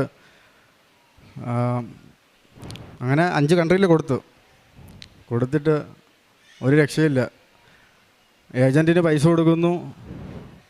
Chennai, Bangalore, Ernakulam ഇവിടെയൊക്കെ സബ്മിഷന് പോകുന്നു. 1 മാസം കഴിഞ്ഞ് അറിയാം റിജക്ഷൻ. അങ്ങനെ ഒരു രക്ഷയില്ല, ഫുള്ള് റിജക്ഷനാണ്. അങ്ങനെ ഉടമ്പടി ഫസ്റ്റ് എടുത്ത സമയത്ത് ഭയങ്കര ഉഴപ്പലായിരുന്നു. നേരെയൊന്നും ഉടമ്പടി ചെയ്യത്തില്ല, ബൈബിൾ വായനയില്ല, പള്ളി പോക്കില്ല. അങ്ങനെ 2ാമത് പുതുക്കി, 3ാമതും പുതുക്കി, 4ാമത് പുതുക്കി കഴിഞ്ഞപ്പോഴാണ് കുറച്ചെങ്കിലും ഉടമ്പടിയിൽ വിശ്വാസത്തിൽ വന്നത്. അങ്ങനെ കുർബാന കൂടാൻ തുടങ്ങി. കുർബാനയെന്ന് പറഞ്ഞാൽ രാവിലെ കുർബാനയ്ക്ക് പോവും, വൈകിട്ട് പിന്നെയും കുർബാനയ്ക്ക് പോവും. രാവിലെയും വൈകിട്ടും യേശുവിനെ സ്വീകരിക്കും. അങ്ങനെ എൻ്റെ വിശ്വാസം വർദ്ധിക്കാൻ തുടങ്ങി. 3 വർഷമായിട്ട് ഓരോ സ്ഥലത്ത് പോകുന്നതല്ലാതെ ഒരു രക്ഷയില്ല. എൻ്റെ കൂടെ വെച്ചിരുന്ന എല്ലാവരും ഇപ്പോൾ ഓരോ കൺട്രിയിലായിട്ട് ഇരുന്ന് സെറ്റിലായി. എൻ്റെ കസിൻ ബ്രദർ തന്നെ ഇപ്പം UK-ലാണ്. ഞാൻ ഉടമ്പടി എടുത്തതിന് ശേഷം എൻ്റെ അനിയൻ വന്ന് ഉടമ്പടി എടുത്തതാണ്. അവനും വിസ വന്നു. പക്ഷേ ആ സമയത്ത് ഞാൻ വിഷമിച്ചിട്ടില്ല, കാരണം ഞാൻ ഉടമ്പടിയിലാണ്. എനിക്കറിയാം എന്നെങ്കിലും അമ്മ എന്നെ ഉയർത്തും എന്നുള്ളൊരു വിശ്വാസം എനിക്കുണ്ട്. അങ്ങനെ ട്രൈ ചെയ്ത് ഏജൻസിന് പൈസയും കൊടുത്ത് ഒരു രക്ഷയില്ല. അവസാനം ഞാൻ സ്റ്റോപ്പാക്കി. ഇനി ഏജൻസിക്ക് പൈസ കൊടുക്കുന്നില്ല, ഒരു വിസയ്ക്കും ട്രൈ ചെയ്യുന്നില്ല. പക്ഷേ ഉടമ്പടിയിൽ കണ്ടിന്യൂസ് ആയിട്ട് തുടരുന്നു. ഇടയ്ക്ക് വെച്ച് ഉടമ്പടി സ്റ്റോപ്പായി, ജോലിക്കൊക്കെ പോകുന്ന കാരണം സ്റ്റോപ്പായി. പിന്നെ ഉടമ്പടി പിന്നെ ഞാൻ സ്റ്റാർട്ട് ചെയ്തു. 5ാമത്തെ പുതുക്കി, 6ാമത്തെ പുതുക്കി, ഇപ്പോൾ 7ാമത്തെ പുതുക്കിയിരിക്കുക. അങ്ങനെ ഉടമ്പടി തന്നെ കണ്ടിന്യൂ ചെയ്തു. കുർബാനയ്ക്ക് പോകാൻ തുടങ്ങി, കണ്ടിന്യൂസ് എല്ലാ കാര്യങ്ങളും ചെയ്യാൻ തുടങ്ങി. അങ്ങനെ ഞാൻ പോലും അറിയുന്നില്ല, എനിക്കൊരു വചനം കിട്ടി. ആ വചനമെന്ന് പറഞ്ഞാൽ 1 ദിനവൃത്താന്തം 4:10. അവൻ ഇസ്രായേലിൻ്റെ ദൈവത്തോട് പ്രാർത്ഥിച്ചു, ദൈവമേ അങ്ങനെ അനുഗ്രഹിച്ച് എൻ്റെ അതിരുകൾ വിസ്തൃതമാക്കണമേ. അങ്ങയുടെ കരം എന്നോടുകൂടി ആയിരിക്കുകയും വിപത്തുകളിൽ നിന്ന് എന്നെ കാത്തുകൊള്ളുകയും ചെയ്യണമേ. ലാസ്റ്റ് പറയുന്ന ഒരു ഇതുണ്ട്, വാക്യം. അവൻ്റെ പ്രാർത്ഥന ദൈവം കേട്ടു. ഈ ഒരു വചനം എന്നെ സ്ട്രൈക്ക് ചെയ്തു. ഈ ഒരു വചനം ഞാനൊരു 2 മാസം മുമ്പ് കണ്ടിന്യൂസ് ആയിട്ട് ചൊല്ലാൻ തുടങ്ങി. കണ്ടിന്യൂസ് ആയിട്ട് രാവിലെ തൊട്ട് രാത്രി വരെ കണ്ടിന്യൂസ് ആയിട്ട് ഞാൻ ചൊല്ലാൻ തുടങ്ങി. ഞാൻ എങ്ങനെ പ്രാർത്ഥിക്കുന്നത്, ദൈവമേ അങ്ങനെ അനുഗ്രഹിച്ച് എൻ്റെ വിസ തടസ്സം മാറ്റി, എൻ്റെ ജോലി തടസ്സം മാറ്റി, എൻ്റെ അതിരുകൾ വിസ്തൃതമാക്കണമേ. അങ്ങനെ പ്രാർത്ഥിച്ച് ജൂൺ 1 ആയപ്പോഴത്തേക്ക് ഞാൻ പോലും അറിഞ്ഞില്ല, എൻ്റെ സിസ്റ്ററിൻ്റെ ഹസ്ബൻഡിൻ്റെ ഫ്രണ്ട് വഴി എനിക്ക് ഒരു വിസ വരെയാണ്. അപ്പോൾ എൻ്റെ അടുത്ത് ചോദിക്കുന്നുണ്ട്, വിസയ്ക്ക് കൊടുക്കട്ടോ. അപ്പോൾ ഈ 5 കൺട്രിയിലും കൊടുത്തിട്ട് എൻ്റെ ഒരുപാട് പൈസ പോയി. ഇനി ഞാൻ കൊടുക്കുന്നില്ല എന്ന് ഞാൻ ഒരുപാട് പ്രാവശ്യം പറഞ്ഞു. പക്ഷേ വീട്ടിൽ എല്ലാവരും പറഞ്ഞു കൊടുക്ക്. അങ്ങനെ ഞാൻ ആ വിസയ്ക്ക് കൊടുത്തു. ജൂൺ 18 തീയതി ഞാൻ ആദ്യം ഒരു ഹാഫ് പേയ്മെൻറ്റാണ് കൊടുത്തത്. അത് കഴിഞ്ഞിട്ട് ജൂൺ 18 തീയതി എനിക്ക് മെഡിക്കൽ വന്നു. 18 തീയതിയാണ് എറണാകുളത്ത് മെഡിക്കൽ. അങ്ങനെ മെഡിക്കലിന് പോകാൻ വേണ്ടിയിട്ട് പ്രാർത്ഥിച്ച് ഒരുങ്ങി രാവിലെ എറണാകുളത്തെത്തി. മെഡിക്കലിന് പോകാൻ വേണ്ടിയിട്ട് പോയപ്പോഴത്തേക്ക് ഒരു സാധനം അകത്ത് കയറ്റുന്നില്ല. ഒരു സാധനം, ഒരു ചെറിയ മുട്ടുസൂചി പോലും മെഡിക്കൽ റൂമിൻ്റെ അകത്ത് ആ ഡോറ് വഴി അകത്തേറ്റ് സമ്മതിക്കുന്നില്ല. എല്ലാ സാധനം, ക്യാഷ് തൊട്ട് എല്ലാ സാധനവും ഊരി ഒരു ലോക്കറിൽ വെച്ച് പൂട്ടി. ആ ചാവി മാത്രമേ എനിക്ക് അകത്തേറ്റാൻ പറ്റുള്ളൂ. അങ്ങനെ ഞാൻ പക്ഷെ അതിന് മുമ്പായിട്ട് വിശ്വാസ പ്രമാണം ചൊല്ലി ഉടമ്പടി ഉപ്പ് ആരും കാണാതെ ആ ഡോറിൻ്റെ സൈഡ് വിശ്വാസ പ്രമാണം ചൊല്ലി പ്രാർത്ഥിച്ചിട്ട് ആ ഉപ്പ് അവിടെ ഇട്ട് ഉടമ്പടി തൈലം എടുത്ത് എൻ്റെ ശരീരത്തും മൊത്തം ഞാൻ പുരട്ടി, കയ്യിലും കാലിലും എൻ്റെ ഹൃദയത്തിലും എൻ്റെ ശിരസിലും എല്ലായിടത്തും പുരട്ടിയിട്ട് ഞാൻ പ്രാർത്ഥിച്ചിട്ട് ഞാൻ അകത്ത് കയറി. ഫസ്റ്റ് കയറി നമ്മൾ ഡോക്യുമെൻറ്റ്സ് എല്ലാം കൊടുക്കണം. കൊടുത്തതിന് ശേഷം അവരെൻ്റെ അടുത്തൊരു ക്വസ്റ്റ്യൻ ചോദിച്ചു. അത് കുറച്ച് ക്യാഷും കൂടെ കൂടുതൽ അടച്ചു കഴിഞ്ഞാൽ നിങ്ങൾക്ക് ഒരു 3.5-4 മണിക്കൂർ കൊണ്ട് മെഡിക്കൽ തീരുന്നതിന് നിങ്ങൾ കുറച്ച് ക്യാഷ് അടച്ചാൽ നിങ്ങൾക്ക് 1 മണിക്കൂർ കൊണ്ട് നിങ്ങളുടെ മെഡിക്കൽ ഫുള്ളായിട്ട് തീരും. അപ്പം ആ സമയത്ത് ഞാൻ ചിന്തിച്ച്, എനിക്ക് പരിശുദ്ധാത്മാവ് വെളിപ്പെടുത്തി തരാണ്, വേണ്ട ക്യാഷൊന്നും കൊടുക്കണ്ട, നമുക്ക് not by merit but by grace ആണല്ലോ. അപ്പോൾ ഞാൻ പറഞ്ഞു വേണ്ട, എനിക്ക് നോർമൽ മതി, എനിക്ക് സ്പീഡൊന്നും വേണ്ട. അങ്ങനെ ഡോക്യുമെൻറ്റ്സ് എല്ലാം കൊടുത്ത് ഞാൻ അകത്ത് കയറി. എൻ്റെ ഫസ്റ്റ് എൻ്റെ ഫിംഗറിങ് ഐ ടെസ്റ്റ് എല്ലാം കഴിഞ്ഞു. ഞാൻ ഇരിക്കുകയാണ്. അടുത്ത ഫുൾ മെഡിക്കലുണ്ട്, ചെക്കപ്പ്, ബ്ലഡ്, ഷുഗർ എല്ലാം ബ്ലഡ് ചെക്കപ്പ് ഉണ്ട്. അങ്ങനെ അകത്ത് കയറി എല്ലാം ബ്ലഡെല്ലാം ആ സമയത്ത് ഫുൾ പ്രാർത്ഥനയിലാണ്. വിശ്വാസ പ്രമാണം, മരീൻ ഉടമ്പടി പ്രാർത്ഥന എല്ലാം ചൊല്ലി എല്ലാം ചെക്കപ്പും 1 മണിക്കൂർ 1.25 മണിക്കൂർ മുമ്പ് എൻ്റെ എല്ലാ പരിപാടിയും കഴിഞ്ഞ് ഞാൻ വെളിയിലോട്ട് ഇറങ്ങി. എന്നിട്ട് എന്നെ അവരടുത്ത് പറഞ്ഞതാണ് ലാസ്റ്റ്, നിങ്ങൾ പോകരുത്, ഞാൻ ട്രിവാൻഡ്രത്താണ്, നിങ്ങൾ പോകരുത്, നിങ്ങൾ ഇവിടെ എവിടെയെങ്കിലും വെയിറ്റ് ചെയ്യണം, ഒരു 3-3.5 മണിക്കൂർ നിങ്ങൾ വെയിറ്റ് ചെയ്തേ പറ്റൂ, കാരണം ഇതിലെന്തെങ്കിലും കുഴപ്പമുണ്ടെങ്കിൽ നിങ്ങളൊന്നും കൂടെ മെഡിക്കലിന് വിളിക്കും. അപ്പം ഞാൻ ഉടമ്പടിയിലാണല്ലോ. ഓക്കെ എന്ന് പറഞ്ഞിട്ട് ഞാൻ ഇറങ്ങി. ഞാൻ നേരെ ഹോട്ടലിൽ പോയി ഫുഡ് കഴിച്ചിട്ട് നേരെ റെയിൽവേ സ്റ്റേഷൻ പോയി ടിക്കറ്റും എടുത്ത് ഞാൻ അവിടെ ഇരുന്നു, വെയിറ്റിംഗ് റൂമിലിരുന്നു. എനിക്കറിയാം എന്തായാലും അമ്മ കൂടെ ഉണ്ട്, മെഡിക്കലല്ലേ, ഇനി എന്ത് വിഷയമായാലും അമ്മ കൂടെ ഉണ്ടല്ലോ, എനിക്കിനി ഒരു ടെൻഷനും വേണ്ട. വീട്ടിൽ നിന്ന് വിളിച്ചു, ഒരു ടെൻഷനും വേണ്ടെന്ന് പറഞ്ഞു. അങ്ങനെ ട്രെയിൻ വന്നു. ഞാൻ ട്രെയിൻ കയറി നേരെ എൻ്റെ വീട്ടിലെത്തി. വ്യാഴാഴ്ച 18-ാം തീയതി മെഡിക്കൽ കഴിഞ്ഞ്, സാധാരണ മെഡിക്കൽ കഴിഞ്ഞാൽ 1-2 ആഴ്ചയൊക്കെ എടുക്കും. ഇതിൻ്റെ ഇപ്പം പാസ്സായില്ലെങ്കിലോ അല്ലെങ്കിൽ പാസ്സായാലോ എന്തായാലും 1-2 ആഴ്ച പിടിക്കും. പക്ഷേ എനിക്ക് വ്യാഴാഴ്ച 18-ാം തീയതി, ജൂൺ 18-ാം തീയതി മെഡിക്കൽ കഴിഞ്ഞു. ജൂൺ 20-ാം തീയതി എൻ്റെ വിസ വന്നു. ഖത്തറിലാണ്. അങ്ങനെ വലിയൊരു സന്തോഷമായി. കാരണം 3 വർഷമായിട്ട് കൊടുക്കാത്ത ഏജൻസികളില്ല, എൻ്റെ ഒരുപാട് പൈസ പോയി. അങ്ങനെ അമ്മയും തിരുക്കുമാരനുമായിട്ട് എനിക്ക് എൻ്റെ വിസ റെഡിയായി ജൂലൈ 20-ാം തീയതി. അങ്ങനെ അടുത്ത സാക്ഷ്യം പറയണം, അതാണ് എൻ്റെ മെയിൻ. ടിക്കറ്റ് എടുക്കണം. ഇപ്പോൾ ടിക്കറ്റ് എടുക്കാൻ വേണ്ടിയിട്ട് ഒരുപാട് തടസ്സം എന്ന് പറഞ്ഞാൽ ഒരുപാട് തടസ്സം. ടിക്കറ്റ് എടുക്കാൻ പറ്റുന്നില്ല, ആകെ ടെൻഷൻ കാര്യങ്ങളുമാണ്. എന്നിട്ട് ഞാൻ ഉടമ്പടിയിലാണല്ലോ. അങ്ങനെ എൻ്റെ അളിയൻ്റെ അനിയനും അവരെല്ലാവരും ഖത്തറിലുണ്ട്. പക്ഷേ ഒരു രക്ഷയില്ല, റൂം എടുക്കണം, ഇത് റെസിഡൻസ് വിസയാണ്.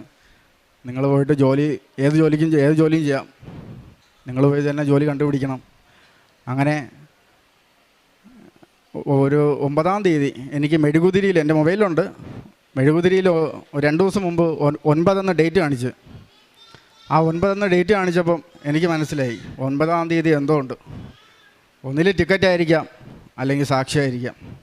അങ്ങനെ 9-ാം തീയതി വീട്ടിൽ നിന്ന് എല്ലായിടത്തു നിന്ന് കോൾ വരിക, ഖത്തറിൽ നിന്നൊക്കെ, പെട്ടെന്ന് ടിക്കറ്റ് എടുക്കുക.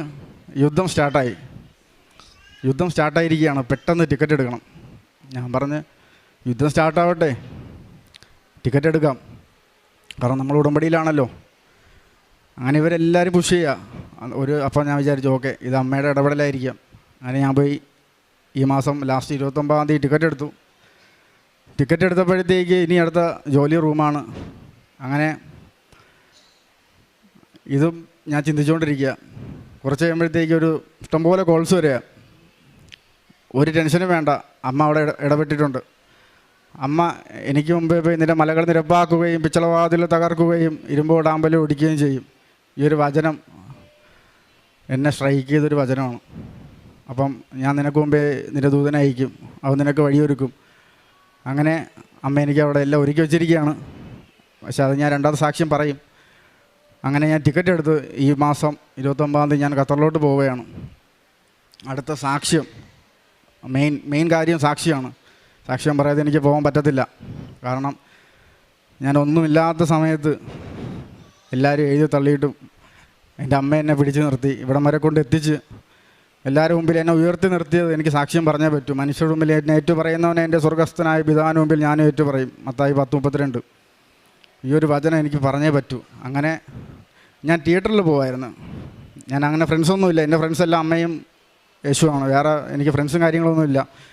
ഞാൻ എല്ലാം വിട്ടിട്ടാണ് ഞാൻ ഇതിലോട്ട് വന്നത്. അങ്ങനെ ഞാൻ തിയേറ്ററിൽ ചുമ്മാ ഫിലിം കാണാൻ പോകും.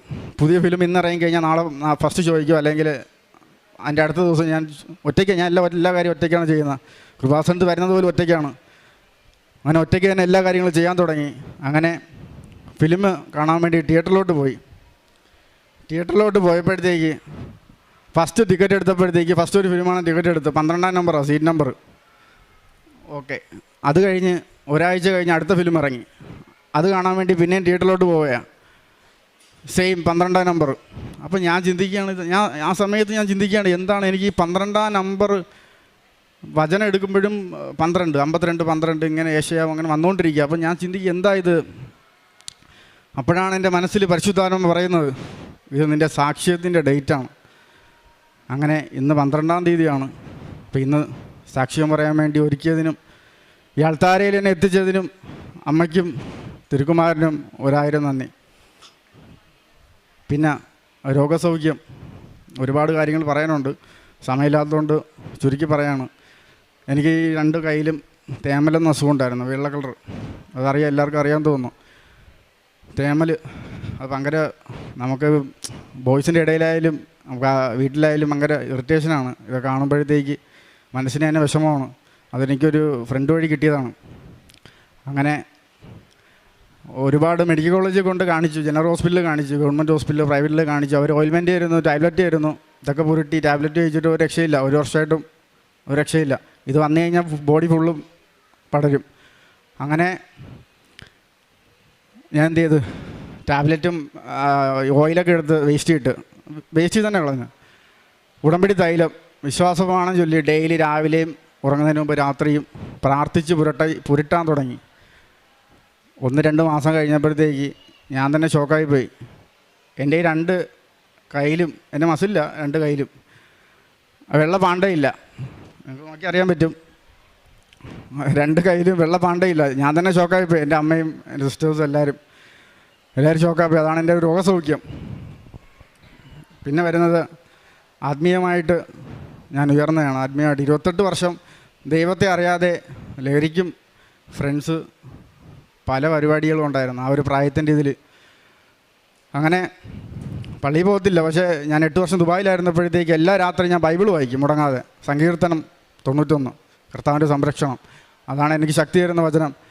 ആ ഒരു വചനത്തിലൂടെ ഞാൻ മുന്നോട്ട് പോകും. പക്ഷേ പ്രാർത്ഥനയില്ല, പള്ളി പോക്കില്ല, കുർബാനയില്ല, കുമ്പസാരയില്ല, ഒന്നുമില്ല. അങ്ങനെ ഈ ഉടമ്പടി എടുത്തതിന് ശേഷം എനിക്ക് ഏറ്റവും എൻ്റെ ലൈഫിൽ കിട്ടിയ ഒരു ഭാഗ്യം എന്ന് പറഞ്ഞാൽ ദൈവത്തെ അറിയാൻ പറ്റി, അമ്മയെ മുറുകെ പിടിക്കാൻ പറ്റി, എൻ്റെ ആത്മീയമായിട്ട് എനിക്ക് മുന്നോട്ട് പോകാൻ പറ്റി. ഞാനിപ്പോൾ ഡെയിലി പള്ളിയിൽ പോവും. എൻ്റെ വീട്ടിൻ്റെ തൊട്ടടുത്ത് തന്നെ പള്ളി, വെട്ടയാട് പള്ളി തീർത്ഥാടന കേന്ദ്രമാണ്, എല്ലാവർക്കും അറിയാൻ തോന്നുന്നു, തിരുവനന്തപുരം. അപ്പം ഞാൻ രാവിലെ പള്ളിയിൽ പോവും. പിന്നെ ചില സമയത്ത് എന്തെങ്കിലും ഫംഗ്ഷൻ ഉണ്ടെങ്കിൽ ഞാൻ വൈകിട്ടും പോവും. ചിലപ്പോൾ വീട്ടിൽ ചുമ്മാ ഇരിക്കുകയാണെങ്കിൽ വൈകിട്ടും പള്ളിയിൽ പോവും, കുർബാന വിടും, യേശുവിനെ സ്വീകരിക്കും. അതെനിക്ക് ഭയങ്കര ഒരു ആക്രാന്തമാണ്. എനിക്ക് യേശുവിനെ സ്വീകരിക്കാൻ കിട്ടുന്നത് തന്നെ എനിക്ക് വലിയൊരു അത്ഭുതമാണ് എൻ്റെ ജീവിതത്തിൽ. അങ്ങനെ ആത്മീയമായിട്ട് മാറാൻ പറ്റി. പിന്നെ എൻ്റെ പ്രേക്ഷിത പ്രവർത്തനം, കാരുണ്യ പ്രവൃത്തി എന്ന് പറയുന്നത് പത്രം. ഫസ്റ്റ് ഉടമ്പടി എടുത്ത് പത്രം കൊണ്ട് കൊടുക്കുന്നത് പള്ളിയിലായിരുന്നു. ഫസ്റ്റ് ഇവിടെ നിന്ന് ഉടമ്പടി എടുത്ത് നേരെ പോകുന്ന ഞങ്ങളുടെ വെട്ടാട് പള്ളിയിൽ തന്നെ, അവിടെ സൺഡേ മാസം കഴിഞ്ഞ് ഒരു സന്ധ്യ സമയത്ത് ഞാൻ പെട്ടെന്നുകൊണ്ടേ കൊടുത്തിട്ട് അങ്ങ് പോയി. അപ്പോൾ പിന്നെ സാക്ഷ്യങ്ങൾ കേൾക്കാൻ തുടങ്ങി. അപ്പം ഞാൻ ചിന്തിച്ച്, ഇതിങ്ങനെയല്ല പത്രം കൊടുക്കേണ്ട, അമ്മയുടെ കൈയാണ് ആ പത്രം എന്ന് പറയുന്നത്, അമ്മയുടെ കൈയാണ്. അപ്പോൾ ആ കൈ നമുക്ക് എത്തേണ്ട മനുഷ്യരുടെ കയ്യിലെത്തണം. അങ്ങനെയാണ് ഞാൻ ചിന്തിച്ചിരുന്നത്. അങ്ങനെ ഞാൻ ഹോസ്പിറ്റലിൽ കൊടുക്കാൻ തുടങ്ങി. സാക്ഷ്യങ്ങൾ കേൾക്കുമ്പോൾ നമുക്ക് അറിയാൻ പറ്റും. അങ്ങനെ ഹോസ്പിറ്റലിൽ, ഞങ്ങളവിടുത്തെ Trivandrum medical college, general hospital, KIMS, അങ്ങനെ എല്ലാം മിക്ക ഹോസ്പിറ്റലിൽ ഞാൻ പോകാൻ തുടങ്ങി. പോകുന്നതിന് മുമ്പ് പ്രാർത്ഥിച്ച് വിശ്വാസപ്രമാണം ചൊല്ലി എല്ലാ പത്രത്തിലും ഉടമ്പടി തൈലം പുരട്ടും. പിന്നെ വചനങ്ങൾ എഴുതാൻ തുടങ്ങി. ബൈബിളിൽ നിന്നൊരു ചെറിയൊരു വചനം, ഒറ്റ വാക്യത്തിലുള്ള, നിന്റെ ദൈവമായ കർത്താവ് വിജയം നൽകുന്ന യോദ്ധാവ് നിൻ്റെ മധ്യമുണ്ട്, അങ്ങനത്തെ ചെറിയ വചനങ്ങൾ ഞാൻ അവിടുത്തെ എല്ലാ പേപ്പറിലും എഴുതാൻ തുടങ്ങി. എല്ലാ പേപ്പറിലും എഴുതിയിട്ട് അവരുടെ അടുത്ത് ഞാൻ പറഞ്ഞു തന്നെ കൊടുക്കും. എനിക്ക് കിട്ടിയ മാനസാന്തരവും എൻ്റെ കുടുംബത്തിൽ എനിക്ക് കിട്ടിയ അത്ഭുതങ്ങളും എല്ലാം പറഞ്ഞു തന്നെ ഞാൻ പത്രം കൊടുക്കും. കൃപാസനം ആലപ്പുഴയാണ്, നിങ്ങൾ പോകണം, ഉടമ്പടി എടുക്കണം. അമ്മ ഒരിക്കലും കൈവിടത്തില്ല. പിന്നെ കാശ് രൂപം മേടിച്ചു കൊടുക്കും. പത്രം കൊടുത്തതിന് ശേഷം അടുത്ത കാശ് രൂപമാണ്, അല്ല പത്രവും കാശ് രൂപം ഒരുമിച്ച് കൊടുക്കത്തില്ല. പത്രം കൊടുത്തതിന് ശേഷം അടുത്ത കാശ് രൂപം കൊടുക്കും. അപ്പോൾ എനിക്ക് 2 കാര്യങ്ങളും 2 ടൈമിൽ ചെയ്യാം. അപ്പോൾ എനിക്ക് കുറേ ആൾക്കാരെ എനിക്കിതിലൂടെ വിശ്വാസത്തിലായിട്ട് കൊണ്ടുവരാൻ പറ്റും. അങ്ങനെ കാശ് രൂപം കൊടുത്തു. പിന്നെ നമ്മുടെ പ്രത്യക്ഷീണ പ്രാർത്ഥന ഫോട്ടോസ്റ്റാറ്റ് എടുത്ത് കൊടുക്കും. അങ്ങനെ എൻ്റെ പ്രവേശന പ്രവർത്തനം മുന്നോട്ട് പോയി. അങ്ങനെ ഒരു സമയത്ത് മെഡിക്കൽ കോളേജിൽ പ്രവേശന പ്രവർത്തനം ചെയ്തുകൊണ്ടിരിക്കുമ്പോൾ ലാസ്റ്റ് 2 പത്രമുണ്ട്. അപ്പോൾ 2 പത്രം എനിക്ക് ലാസ്റ്റിൻ്റെ കയ്യിലുണ്ട്. അപ്പോൾ 2 പത്രം കൊടുത്തു കഴിഞ്ഞാൽ എനിക്ക് വീട്ടിലോട്ട് പോകാം. അങ്ങനെ ഞാൻ പ്രാർത്ഥിച്ചുകൊണ്ടിരിക്കുമ്പോഴത്തേക്ക് ഒരു അമ്മച്ചി വരുന്നു. കഴുത്തിൽ ഇങ്ങനെ ഇരിക്കുക മുഴ. അപ്പം അമ്മച്ചിയോട് ഞാൻ അങ്ങനെ സംസാരിച്ചുകൊണ്ടിരിക്കുമ്പോഴത്തേക്ക് അമ്മച്ചിക്ക് ഞാൻ പത്രം കൊടുത്തിട്ട് ഇങ്ങനെ കാര്യങ്ങൾ സംസാരിച്ചുകൊണ്ടിരിക്കുമ്പോൾ ഒരു ചേച്ചി എൻ്റെ അടുത്ത് വന്നിട്ട് അമ്മച്ചിയോട് സംസാരിച്ചുകൊണ്ടിരിക്കുക. മോനെ, ഈ അമ്മച്ചിക്ക് ഇങ്ങനെ മുഴയാണ്, നമുക്ക് എന്തെങ്കിലും ചെയ്യാം. അപ്പോൾ ഞാൻ പറഞ്ഞു, ചേച്ചി എന്നെ കൊണ്ട് പറ്റുന്നത് ഞാനും ചെയ്യാം. ഓക്കെ, നമുക്ക് അപ്പോൾ തൊട്ടടുത്ത് തന്നെ RCC ക്യാൻസർ സെൻ്ററാണ് ട്രിവാൻഡ്രം. അങ്ങനെ RCC സെൻ്ററിലോട്ട് കൊണ്ടുപോയി. ഞങ്ങൾ രണ്ടുപേരും തന്നെ അമ്മച്ചീനെ ഓട്ടോ പിടിച്ച് കൊണ്ടുപോയി ഹോസ്പിറ്റലിൽ അവിടുത്തെ മാനേജറിനെയും ഡോക്ടേഴ്സിനെ എല്ലാവരെയും കണ്ടു, സംസാരിച്ചു. ആ ചേച്ചി വന്നിട്ട് CRPF ആണ്, ട്രിവാൻഡ്രം എയർപോർട്ടിലെ ആർമിയിലാണ് വർക്ക് ചെയ്യുന്നത്. അങ്ങനെ ഞങ്ങൾ രണ്ടുപേരും പോയി ഹോസ്പിറ്റലിൽ പോയി സംസാരിച്ചു. അവർ പറഞ്ഞു ഓക്കെ നമുക്കിവിടെ അഡ്മിറ്റ് ആക്കാം, പക്ഷേ ഫസ്റ്റ് ഒരു ടെസ്റ്റ് ഉണ്ട്, പിന്നെ ബൈസ്റ്റാൻഡറും വേണം. അങ്ങനെ ഞങ്ങൾ അമ്മയുടെ അമ്മച്ചിയുടെ നിന്ന് ഒരു മോളുടെ മൊബൈൽ നമ്പർ മേടിച്ച് അങ്ങനെ ഒരു മോളെ വിളിച്ചിട്ടൊക്കെ സംസാരിച്ച് മോള് പറഞ്ഞ് നേരെ ചെക്കപ്പ് ചെയ്തിട്ടുള്ളതാണ്. അങ്ങനെ അപ്പോൾ ഡോക്ടറും പറഞ്ഞു ഒരു കാര്യം നിങ്ങളൊരു ചെക്കപ്പ് ചെയ്യണം. അങ്ങനെ ഞങ്ങൾ നേരെ അമ്മച്ചീനെ എടുത്തുകൊണ്ട് പോയിട്ട് തൊട്ടടുത്ത ഹോസ്പിറ്റലിൽ കൊണ്ടുപോയി എല്ലാ ചെക്കപ്പും ചെയ്ത് അമ്മച്ചിക്ക് കുറച്ച് ക്യാഷും കൊടുത്ത്, ഇതിവിടെ പറഞ്ഞ് ഇവിടെ നമുക്ക് പറയാൻ പറ്റത്തില്ല, പക്ഷേ സാക്ഷ്യമായിട്ട് പറയാം. അങ്ങനെ ഞങ്ങൾക്ക് കൊടുക്കാൻ പറ്റിയ കാര്യങ്ങളെല്ലാം അമ്മച്ചിക്ക് കൊടുത്തിട്ട് ഒരു ഓട്ടോ കയറ്റി അമ്മച്ചി ഞങ്ങൾ വീട്ടിൽ വിട്ട്. പിന്നെ ഇടയ്ക്ക് ഞങ്ങൾ വിളിക്കുക, കോൺടാക്റ്റൊക്കെ ഉണ്ട്, പക്ഷെ ഇപ്പോൾ കുറേ നാളായിട്ട് കോൺടാക്റ്റ് ഇല്ല. അപ്പം അതാണ് എൻ്റെ കാരുണ്യ പ്രവൃത്തി. പിന്നെ ഇടയ്ക്ക് ഞാൻ എൻ്റെ തൊട്ടടുത്തുള്ള ആരോരും ഇല്ലാതെ അവർക്ക് ഒരു നേരം ആഹാരം പോലും ഇല്ല, നമ്മൾ സംസാരിച്ചാൽ തന്നെ അവർക്ക് വലിയ സന്തോഷമാണ്. അച്ഛനമ്മമാരുണ്ട്, ആശ്രമം, അങ്ങനെ അവിടെയൊക്കെ ഞാൻ പോകും, അവരെ കുളിപ്പിക്കും, രോഗികളെ കുളിപ്പിക്കും. ഡെയിലി പോവും, മാസങ്ങളോളം പോയിക്കൊണ്ടിരുന്നു. അവരെ കുളിപ്പിക്കും, ഡ്രസ്സ് ഇടും, അവർക്ക് എന്ത് മുടി കെട്ടി കൊടുക്കും, ഷേവ് ചെയ്യും, അവർക്ക് എന്തൊക്കെ ചെയ്യാൻ പറ്റുമോ അതെല്ലാം ഞാൻ ചെയ്തു കൊടുക്കും. എന്നിട്ട് ഞാൻ രാവിലെ പള്ളിയിൽ പോയി ഞാൻ നേരെ പോണ പ്രഷർ പ്രവർത്തനം കാരുണ്യപ്രവൃത്തിയൊക്കെ ചെയ്യാനാണ്. അത് കഴിഞ്ഞ് ഇതാണ് എൻ്റെ കാരുണ്യപ്രവൃത്തി. പിന്നെ ഇതുവരെ എനിക്ക് ലഭിച്ച എല്ലാ അനുഗ്രഹങ്ങൾക്കും കൃപകൾക്കും അമ്മയ്ക്കും തിരുക്കുമാരനും 1000 നന്ദി പറയുന്നു. എസെക്കിയേൽ പ്രവാചകൻ്റെ പുസ്തകത്തിൽ നിന്ന് 34-ാം അധ്യായം 16-ാം തിരുവചനം. നഷ്ടപ്പെട്ടതിനെ ഞാൻ അന്വേഷിക്കും, വഴിതെറ്റിപ്പോയതിനെ ഞാൻ തിരിച്ചു കൊണ്ടുവരും, മുറിവേറ്റതിനെ ഞാൻ വെച്ചുകെട്ടും, ബലഹീനമായതിനെ ഞാൻ ശക്തിപ്പെടുത്തും, കൊഴുത്തതിനെയും ശക്തിയുള്ളതിനെയും ഞാൻ സംരക്ഷിക്കും, നീതിപൂർവം ഞാൻ അവയെ പോറ്റും. ഫെമിൻ എന്ന ഈ സഹോദരൻ്റെ ശക്തമായ പ്രത്യക്ഷീകരണ സാക്ഷ്യത്തെക്കുറിച്ചാണ് ഈ മകൻ ഇവിടെ ഏറ്റുപറഞ്ഞത്. ഉടമ്പടി ഒരു വ്യക്തിത്വമായി മാറുന്ന ഒരു കാഴ്ചയാണ് ഈ സാക്ഷ്യത്തിലൂടെ നാം കാണുന്നത്. ഈശോയെ കൈവിടാൻ പറ്റാത്ത അത്രമാത്രം ആഴത്തിൽ ഇടപെട്ട ഒരു അനുഭവ സാക്ഷ്യമാണ് ഈ മകൻ ഇവിടെ ഏറ്റുപറഞ്ഞത്. സമയച്ചുരുക്കത്തിൻ്റെ അമ്മ ഒരു തരത്തിലും ഞാൻ ഈശോയെ കൈവിടില്ല, അല്ലെങ്കിൽ എനിക്ക് ബ്രൈബ് കൊടുത്താൽ വളരെ പെട്ടെന്ന് സമയച്ചുരുക്കം സാധ്യമാക്കാം എന്നെല്ലാം ഉള്ള സമയത്ത് പോലും ഉടമ്പടി എന്നെ നയിക്കുന്നു എന്ന് ഏറ്റുപറയാൻ മാത്രം ശക്തിയുള്ള ഒരു സാക്ഷ്യമാണ് ഈ മകൻ ഏറ്റുപറഞ്ഞത്. ഖത്തറിലേക്ക് പോകാനുള്ള മെഡിക്കൽ ടൈമിൽ ടെസ്റ്റിൻ്റെ സമയത്ത് ഈ മകന് ഒരു പക്ഷേ വേണമെങ്കിൽ വളരെ പെട്ടെന്ന് കാര്യങ്ങൾ നടക്കണമെങ്കിൽ അല്പം പൈസ കൊടുത്താൽ സാധ്യമാകുമായിരുന്നു എന്നുള്ള അവസ്ഥയിൽ ഈ മകൻ ഏറ്റുപറയുന്നത്, ഞാൻ ഉടമ്പടിയിലാണ്, എനിക്ക് അവിശ്വസ്തത എനിക്ക് ചേരുകയില്ല. അങ്ങനെ നാം സുവിശേഷത്തിൽ വായിക്കുന്ന ലാസറിൻ്റെ ഈശോ ഉയർപ്പിച്ച ഈശോയുടെ ഏറ്റവും വലിയ കൂട്ടുകാരനായ ലാസറിൻ്റെ സഹോദരി മറിയത്തെക്കുറിച്ച് പറയുന്നുണ്ട്. അവളിൽ നിന്ന് 7 അശുദ്ധാത്മാക്കളെ ഈശോ എടുത്തു മാറ്റി എന്ന് നാം സുവിശേഷത്തിൽ വായിക്കുന്നുണ്ട്. സുവിശേഷം പരിചയപ്പെടുത്തുന്ന അന്നുണ്ടായിരുന്ന ആ മക്കൾ തന്നെ ഇന്നും ഈശോയിലേക്ക് അടുക്കുന്നു എന്ന് പറയുന്നതാണ് ഏറ്റവും വലിയ. നീതിമാന്മാരെക്കാൾ എന്നതിനേക്കാൾ അനുതപിക്കുന്ന പാപിയെക്കുറിച്ച് സ്വർഗം വളരെയധികം സന്തോഷിക്കുന്നു എന്ന് നമുക്കറിയാം. ഫെമിന എന്ന ഈ സഹോദരൻ്റെ ഈ ഉടമ്പടി ജീവിതത്തിൽ ഈശോ ചോദിക്കുന്ന ചോദ്യത്തിന് ഉത്തരമുണ്ട്. നിത്യജീവൻ പ്രാപിക്കാൻ ഞാൻ എന്ത് ചെയ്യണം? നിനക്കുള്ളതെല്ലാം വിറ്റ് നീ ദരിദ്രർക്ക് കൊടുത്ത് നീ എന്നെ അനുഗമിക്കുമെന്ന് ഈശോ പറയുന്നുണ്ട്. നീയും പോയി അതുപോലെ ചെയ്യുക എന്നാണ് ഈശോ പറയുന്നത്. നീയും പോയി അതുപോലെ ചെയ്യുക എന്നതിൻ്റെ കൃത്യമായ ഒരു ഫോളോ അപ്പ് ഈ മകനിവിടെ അൾത്താരയിൽ ഏറ്റുപറയുകയാണ്. യേശു കർത്താവാണെന്ന് അതിരം കൊണ്ട് ഏറ്റുപറഞ്ഞിട്ട് വേണം ഓരോ സമയവും നാം ഉടമ്പടി തൈലം ഉപയോഗിക്കാൻ. അങ്ങനെ രക്ഷ പ്രാപിച്ച ഒരു മകനാണ്. മകൻ്റെ ദുശീലത്തിൽ നിന്ന് ലഭിച്ച ഒരു അസുഖത്തെക്കുറിച്ചും ഈ മകൻ പറയുകയുണ്ടായി. ആ വെള്ളപ്പാട് വളരെ മാസങ്ങളായി ട്രീറ്റ്മെൻറ്റ് ചെയ്തിട്ടും ഒട്ടും തന്നെ സൗഖ്യപ്പെടുന്നില്ലായിരുന്നു. പക്ഷേ വിശ്വാസത്തോടുകൂടി ഉടമ്പടി തൈലം അപ്ലൈ ചെയ്ത് പ്രാർത്ഥിച്ചപ്പോൾ പൂർണ്ണ സൗഖ്യം ലഭിച്ചതും എല്ലാം ഈശോയുടെ കരസ്പർശമാണ്. ഈശോയുടെ സ്പർശം ലഭിച്ചവരാരും തന്നെ അവിടെ നിന്ന് അകന്നു പോകുന്നില്ല എന്ന് ഈ മകനെ ഏറ്റു പറയാൻ സാധിക്കുന്നു. ഫെമിനി ലഭിച്ചതുപോലെ ഒരുപാട് മക്കളാണ് ഈശോയിൽ നിന്ന് ഉടമ്പടി എടുത്തിട്ടും ഉഴപ്പിക്കൊണ്ട് ജീവിക്കുന്ന ഒരുപാട് മക്കളുണ്ട്. അവർക്കെല്ലാം വളരെയധികം പ്രചോദനം നൽകുന്ന ഈ സാക്ഷ്യത്തിനെ, ഒരു നല്ല പ്രത്യക്ഷീകരണ സാക്ഷ്യം ഏറ്റുപറയാൻ സാധിച്ചതിനെ, കൃപ ലഭിച്ചതിനെ, ഫെമിനെ പോലെ സങ്കടപ്പെടുന്ന എല്ലാ പ്രത്യക്ഷീകരണത്തിന് സാക്ഷിയാക്കിയതിൽ ഞാൻ നന്ദി പറയുന്നു. എൻ്റെ പേര് സാന്ദ്ര, ഞാൻ തൃശ്ശൂരിൽ നിന്ന് വരുന്നു. ഞാൻ ആദ്യമായിട്ട് ഉടമ്പടി എടുക്കുന്നത് 2022 അന്ന് ഞാൻ ഉടമ്പടി എടുക്കാനുള്ള ഇങ്ങോട്ട് വരാനുള്ള ഒരു ഐഡിയയിലല്ലായിരുന്നു. കാരണം അന്ന് എൻ്റെ അമ്മയായിരുന്നു വീടിൻ്റെ അടുത്തുള്ളവരൊക്കെ പോകുന്നുണ്ട് എന്ന് പറഞ്ഞിട്ട് അമ്മയാണ് പോകാനിരുന്നത്. പക്ഷേ അമ്മയ്ക്ക് അന്ന് പോകാൻ സാധിച്ചില്ല. അപ്പോൾ അമ്മ എൻ്റെ അടുത്ത് ചോദിച്ചു, നിനക്ക് പോകാൻ പറ്റുമോ എന്ന് ചോദിച്ചു. അപ്പോൾ അന്ന് ഞാൻ അമലയിലെ നഴ്സായിട്ട് വർക്ക് ചെയ്യാണ്. അപ്പോൾ ഞാൻ അമ്മയുടെ അടുത്ത് പറഞ്ഞു, അമ്മേ എനിക്ക് ലീവ് കിട്ടുകയാണെങ്കിൽ ഞാൻ പോകും അങ്ങനെ പറഞ്ഞു. അത് കഴിഞ്ഞിട്ട് ഞാൻ അന്ന് ഹോസ്പിറ്റലിൽ പോയ സമയത്ത് എൻ്റെ ഇൻചാർജ് എന്നെ വിളിച്ചിട്ട് പറയാണ്, നാളെ നീ ലീവ് എടുത്തോ, പേഷ്യൻസ് കുറവാണ് എന്ന് ഇങ്ങോട്ട് പറഞ്ഞു. ഞാൻ അങ്ങോട്ടൊന്നും ചോദിച്ചില്ല. സിസ്റ്റർ എൻ്റെ അടുത്ത് ഇങ്ങോട്ട് പറഞ്ഞു. കാരണം എൻ്റെ ലീവുകളൊക്കെ കഴിഞ്ഞിരിക്കുകയായിരുന്നു. പക്ഷെ എന്നാലും സിസ്റ്റർ എന്നെ വിളിച്ച് ഇങ്ങോട്ട് പറഞ്ഞു, നീ നാളെ ലീവ് എടുത്തോ, കാരണം പേഷ്യൻസ് കുറവാണെന്ന് പറഞ്ഞു. അപ്പം എനിക്ക് തോന്നി ഞാൻ ഇങ്ങോട്ട് വരാൻ നിയോഗിക്കപ്പെട്ട ആൾ തന്നെയാണെന്ന് എനിക്ക് മനസ്സിലായി. അങ്ങനെ ഞാൻ ഇങ്ങോട്ട് വന്നു. അന്ന് എനിക്ക് എങ്ങനെ എഴുതണ്ടേ അങ്ങനെയൊന്നും എനിക്കറിയത്തില്ലായിരുന്നു. പക്ഷെ ഞാനിങ്ങനെ എഴുതി.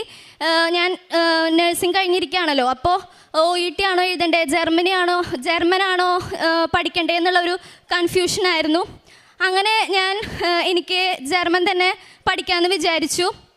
അങ്ങനെ ജർമ്മൻ പഠിക്കാൻ തുടങ്ങിയപ്പോൾ അതിൻ്റെ എക്സാമിൽ ഫസ്റ്റ് അറ്റംപ്റ്റിൽ എനിക്ക് ഭയങ്കര ഭയമായിരുന്നു. അപ്പം ഞാൻ വിചാരിച്ചു, ഞാൻ ഇവിടുന്ന് ഉടമ്പടി എടുത്തിട്ടുണ്ടായിരുന്നു. പക്ഷേ എന്നാലും ഞാൻ പ്രേക്ഷിത പ്രവർത്തനവും കാരുണ്യപ്രവൃത്തിയും ഒന്നും ഞാൻ ചെയ്തിരുന്നില്ല.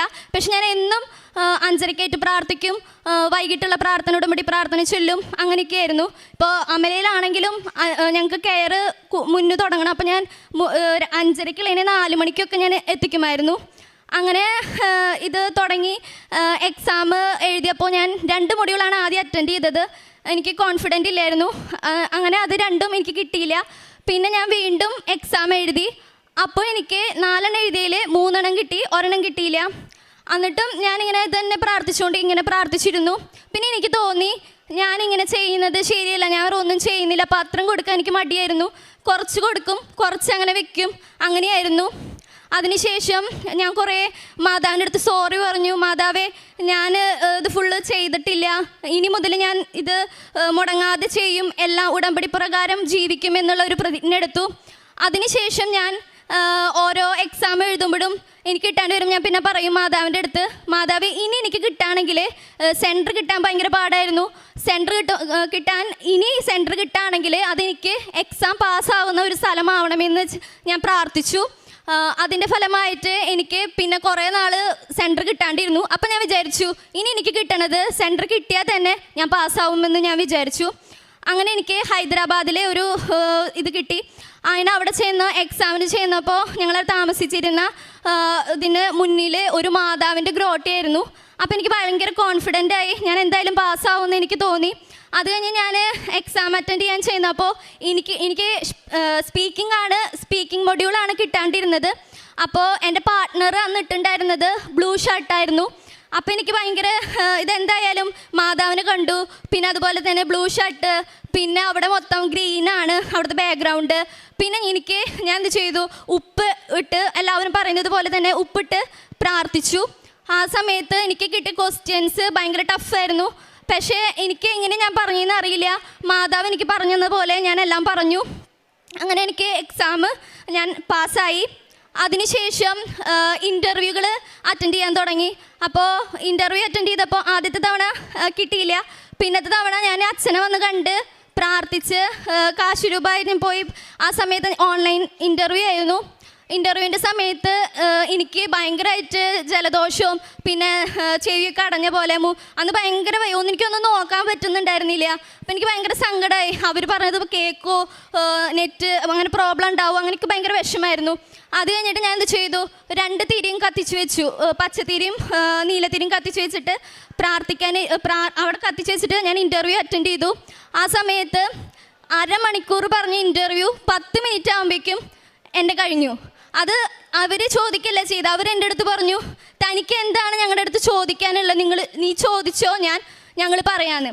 അന്ന് ഡെയിലി ബ്രെഡിൽ അച്ഛൻ പറഞ്ഞിരുന്നു, ഇന്നിങ്ങനെ അറ്റൻഡ് ചെയ്യാൻ പോകണം, നീ സംസാരിക്കണത്, നിൻ്റെ അടുത്ത് സംസാരിക്കണത് ഈശോയും അമ്മ മാതാവായിരിക്കും ഇങ്ങനെ ഇൻ്റർവ്യൂവിൽ അറ്റൻഡ് ചെയ്യുമ്പോൾ. അങ്ങനെ ഒരു വേർഡ് അച്ഛൻ പറഞ്ഞിരുന്നു. അപ്പം ഞാനത് വിശ്വസിച്ചു. എനിക്ക് ഇൻ്റർവ്യൂവിന് അമ്മ മാതാവും ഈശോപ്പനായിരിക്കും ഞാൻ വിചാരിച്ചു. അതുപോലെ തന്നെ എനിക്കൊരു അമ്മ മാതാവിൻ്റെ പോലെ തന്നെ ഒരു നല്ലൊരു ലേഡി ആയിരുന്നു, പിന്നെ ഒരു ആളുണ്ടായിരുന്നു. അപ്പോൾ ആ സമയത്ത് അവരിങ്ങോട്ട് ചോദിക്കുകയാണ് ചെയ്തത്, എന്താ നിങ്ങൾക്ക് ചോദിക്കാനുള്ളത് എന്നാ പറഞ്ഞു എന്ന് പറഞ്ഞു. അങ്ങനെ ഞാൻ അവരുടെ അടുത്ത് ക്വസ്റ്റ്യൻ ചോദിച്ചു. അപ്പോൾ തന്നെ അവർ പറഞ്ഞു, അവരെൻ്റെ പേര് എഴുതിയെടുത്തു, അപ്പോൾ തന്നെ സെലക്ട് ചെയ്തു എന്ന് പറഞ്ഞു. അങ്ങനെ 1/2 മണിക്കൂർ നീണ്ട എൻ്റെ ഇൻ്റർവ്യൂ വെറും 10 മിനിറ്റിനുള്ളിലേ കഴിഞ്ഞു. അപ്പോൾ തന്നെ അവർ സെലക്ട് ആയി എന്നും പറഞ്ഞു. അതിനുശേഷം ഇതിൻ്റെ ഫലമായിട്ട് സർട്ടിഫിക്കറ്റുകളൊക്കെ അവിടേക്ക് അയക്കേണ്ട ഒരു ഇതുണ്ട്. അപ്പോൾ നമ്മളിത് കൊറിയർ വഴിയാണ് അയക്കണത്. അപ്പോൾ ആ സമയത്ത് എനിക്ക് ഭയങ്കര ടെൻഷനായിരുന്നു, എല്ലാ ഒറിജിനൽ സർട്ടിഫിക്കറ്റും നമ്മൾ കൊറിയർ വഴി അയക്കേണ്ടത്. അപ്പോൾ ഞാനിങ്ങനെ ട്രാക്കിംഗ് നമ്പർ നോക്കി ചെക്ക് ചെയ്തുകൊണ്ടിരിക്കുകയായിരുന്നു. അപ്പോൾ 2 ദിവസം കഴിഞ്ഞപ്പോൾ ഇതിൻ്റെ ഒരു ഐഡിയയും ഇല്ല, ഒരു അപ്ഡേഷനും ഇല്ല, അവിടെ എത്തിയെന്നൊന്നുമില്ല. അപ്പോൾ അവർ എന്നിട്ട് അവിടെ നിന്ന് ഒരു കസ്റ്റംസിൽ നിന്ന് എനിക്കൊരു ഫോൺ കോൾ വന്നു, നിങ്ങളുടേത് കൊറിയർ ആക്ടിവേറ്റ് ആയിട്ടില്ല, അതിന് കുറച്ച് ഇതുണ്ട് എന്നൊക്കെ പറഞ്ഞു. അപ്പോൾ എന്നിട്ട് ഞാൻ പറഞ്ഞു, ഞാൻ പോസ്റ്റ് ഓഫീസ് വഴിയാണ് ചെയ്തത്, ഞാൻ അവിടെ പോയി ചെയ്തോളാമെന്ന് പറഞ്ഞു. അപ്പോൾ അവർ പറഞ്ഞു, അതിൻ്റെ ആവശ്യമില്ല, ഓൺലൈൻ വഴിയായിട്ട് തന്നെ നമുക്കിത് ചെയ്യാം എന്ന് പറഞ്ഞു. എന്നാൽ ശരി, അങ്ങനെ ചെയ്യാമെന്ന് വിചാരിച്ച് അവർ കുറേ കാര്യങ്ങളൊക്കെ പറഞ്ഞു. ഒരു ആപ്പ് എടുക്കാൻ പറഞ്ഞു. ആ ആപ്പ് തുറന്നു, അതിൽ അവർ പറയുന്നതൊക്കെ ഫില്ല് ചെയ്തു. അത് കഴിഞ്ഞിട്ട് അവർ പറഞ്ഞു, ഒരു 5 രൂപ നിങ്ങൾ അടയ്ക്കണം എന്ന് പറഞ്ഞു. ആ സമയത്ത് ഞാൻ ഗൂഗിൾ പേ ഒക്കെ ചെയ്യാറുള്ള ആളാണ്. എനിക്ക് മൊത്തത്തിൽ ബ്ലാങ്ക് ആയിപ്പോയി. എനിക്കൊന്നും ചെയ്യാൻ പറ്റുന്നില്ല, എന്താ പറയുക, ഒക്കെ സ്റ്റെക്കായി പോവുക. അത് കഴിഞ്ഞിട്ട് ആൾ പറഞ്ഞു, ഇതിൽ നിന്ന് വരാൻ പറ്റുന്നില്ലെങ്കിൽ വേറെ ആരുടെ ഫോണുള്ള അതിൽ നിന്ന് ചെയ്യാൻ പറഞ്ഞു. അതുപോലെ മമ്മിയുടെ ഫോൺ എടുത്തു, മമ്മിയുടെ ഫോൺ വെച്ച് ചെയ്തു, അതിൽ നിന്നും പോകുന്നില്ല. അത് ഞങ്ങൾ പറഞ്ഞു, ഇതിൽ നിന്ന് പോകുന്നില്ല. അപ്പോൾ അവർക്ക് അവിടെ കിട്ടുന്നുമില്ല. അപ്പോൾ അവർ പറഞ്ഞു, ട്രൈ ചെയ്യുന്നു ഇങ്ങനെ പറഞ്ഞുകൊണ്ടേയിരുന്നു. ആ സമയത്ത് ഡാഡി കയറി വന്നു. അപ്പോൾ ഡാഡി പറഞ്ഞു, ഇതിപ്പോൾ ചെയ്യണ്ട, നിങ്ങൾ എന്ത് ചെയ്യണേന്ന് ചോദിച്ചു. അപ്പം ഞങ്ങൾ പറഞ്ഞു, ഇങ്ങനെ ചെയ്യണേ. അപ്പോൾ നിങ്ങൾ എന്ത് വിഡിത്താ ചെയ്യണേ, ഇങ്ങനെയൊന്നും ചെയ്യണ്ട, നമുക്ക് പോസ്റ്റ് ഓഫീസിൽ പോയി ചോദിക്കാമെന്ന് പറഞ്ഞു. അങ്ങനെ അവിടെ ചെന്ന് പോസ്റ്റ് ഓഫീസിൽ പോയി ചോദിച്ചപ്പോൾ പറഞ്ഞു, അങ്ങനെ ഒരു സംഭവം ഇല്ല, സാധനം അവിടെ എത്തിയിട്ടുണ്ട് എന്ന് പറഞ്ഞു. അപ്പം എനിക്കിത് ഭയങ്കര ഇതായി. അത് കഴിഞ്ഞിട്ട് മമ്മി കാറ്റീസൺ ടീച്ചറാണ്. അപ്പം മമ്മി ഇങ്ങനെ ഇതിൽ ഒരു സെമിനാറിൻ്റെ ഇത് ഞാൻ എഴുതി കൊടുക്കായിരുന്നു. അപ്പം മമ്മി ഇങ്ങനെ എനിക്ക് വായിച്ചു തരാൻ ഞാൻ എഴുതാം.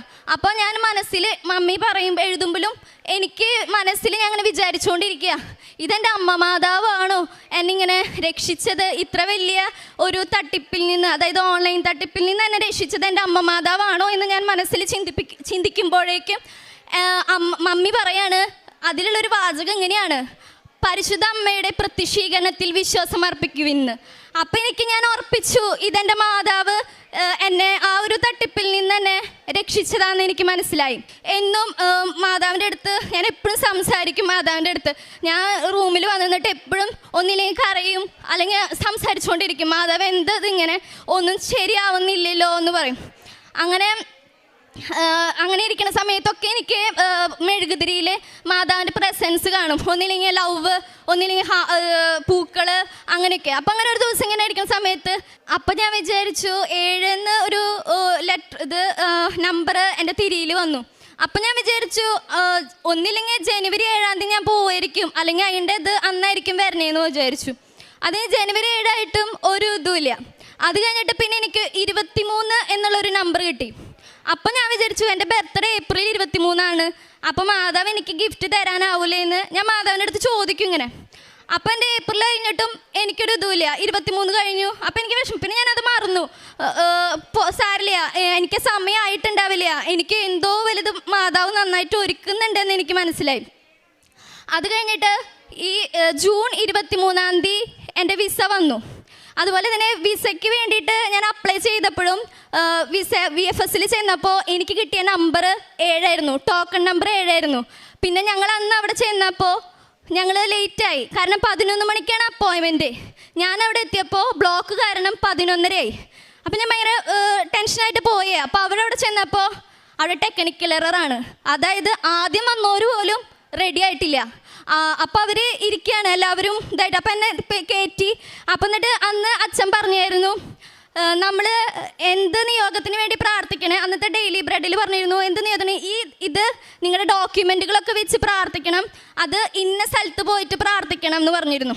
അപ്പം ഞാൻ ഓൾറെഡി നേരം വൈകിയല്ലോ, അപ്പം ഞാൻ കാറിലിരുന്നിട്ട് ഇത് കേട്ടായിരുന്നു. അത് കഴിഞ്ഞിട്ട് ടെക്നിക്കൽ എറർ ആയതുകൊണ്ട് അവിടെ ഒന്നും നടക്കുന്നില്ല. അപ്പം ഞാൻ അത് വീണ്ടും കാണാൻ തുടങ്ങി. ആ സമയത്ത് ഞാൻ എന്നിട്ട് കാണുമ്പോൾ ഇപ്പം എന്നെ വിളിക്കുന്നു. പക്ഷേ ടെക്നിക്കൽ എററാന്ന് പറഞ്ഞിട്ട് അവരെന്നെ വിളിച്ചില്ല, ഞാനത് ഫുള്ളും കാണും ചെയ്തു. അത് കഴിഞ്ഞ് ഞാൻ ആ സമയത്ത് ഓർത്തില്ല എനിക്ക് കിട്ടിയത് നമ്പർ ടോക്കൺ 7 ആയിരുന്നു. അത് കഴിഞ്ഞിട്ട് 23 എനിക്ക് വിസ അപ്രൂവൽ വന്നത്. അപ്പോഴും ഞാൻ മറ്റേ 23 മറന്നുപോയി സത്യം പറഞ്ഞു കഴിഞ്ഞാൽ. അത് കഴിഞ്ഞിട്ട് ഞാൻ ഇങ്ങനെ ആലോചിച്ചിരിക്കുമ്പോഴാണ് എനിക്ക് മനസ്സിലായത് മാതാവ് എനിക്ക് വേണ്ടി ഒരുക്കിയിരുന്നത് 23 പറഞ്ഞതിൻ്റെ വിസ അപ്രൂവലിൻ്റെ തീയതിയായിരുന്നു 23 എന്നുള്ളത്. പിന്നെ 7 എന്നുള്ളത് ഈ മാസം 7-ാം തീയതി, അതായത് ജൂലൈ ആണ് മാതാവ് എനിക്ക് കാണിച്ചു തന്നിരുന്നത്. അപ്പോൾ ഈ മാസം 12-ാം തീയതി ഞാൻ ഓസ്ട്രിയയ്ക്ക് പോവാണ്. അതുപോലെ തന്നെ എനിക്ക് ഇതിനിടയിൽ കുറേയധികം മാതാവിൻ്റെ പ്രസൻസ് ഉണ്ടായിട്ടുണ്ട്. അതിനിടയിൽ എൻ്റെ അമ്മയ്ക്ക് പെട്ടെന്നൊരു സ്ട്രോക്ക് വന്നു. അപ്പോൾ ഞാൻ കൃപാസനത്തേക്ക് വരുന്ന സമയത്ത് അതിനുവേണ്ടി ഞാൻ എൻ്റെ വീട്ടിലേക്ക് പോയപ്പോൾ അമ്മ ഭയങ്കരമായിട്ട് ഒരു ഭാഗത്തേക്ക് കോടിപ്പോയായിരുന്നു. ആ സമയത്ത് ഞാനും ചേച്ചിയും കൂടിയാണ് അമ്മനെ ആശുപത്രി കൊണ്ടുപോയത്.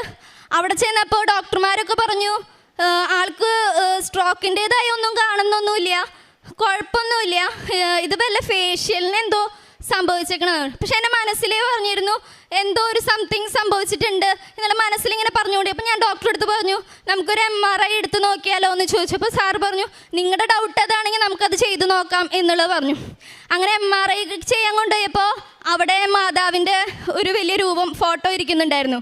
അപ്പം ഞാൻ ഉറപ്പിച്ചു ഇത് മാതാവ്. എന്നിട്ട് ഞാൻ മാതാവിൻ്റെ അടുത്ത് പറഞ്ഞു മാതാവേ എന്താണെന്ന് വെച്ച് കഴിഞ്ഞാൽ അത് വെളിപ്പെടുത്തി തരണം, എന്തസുഖമാണ് എന്ന് വെച്ചാൽ അത് പറഞ്ഞു തരണം, എന്നാലേ ട്രീറ്റ്മെൻറ്റ് ചെയ്യാൻ പറ്റുള്ളൂ എന്നുള്ള രീതിയിൽ ഞാൻ പറഞ്ഞു. അപ്പോൾ സാറ് പറഞ്ഞു നമുക്കിത് റിസൾട്ട് വരാൻ വൈകും, നമുക്ക് കുറച്ച് നേരം വെയിറ്റ് ചെയ്യാം, ഇപ്പോൾ വാർഡിലേക്ക് പൊക്കോളാൻ പറഞ്ഞു.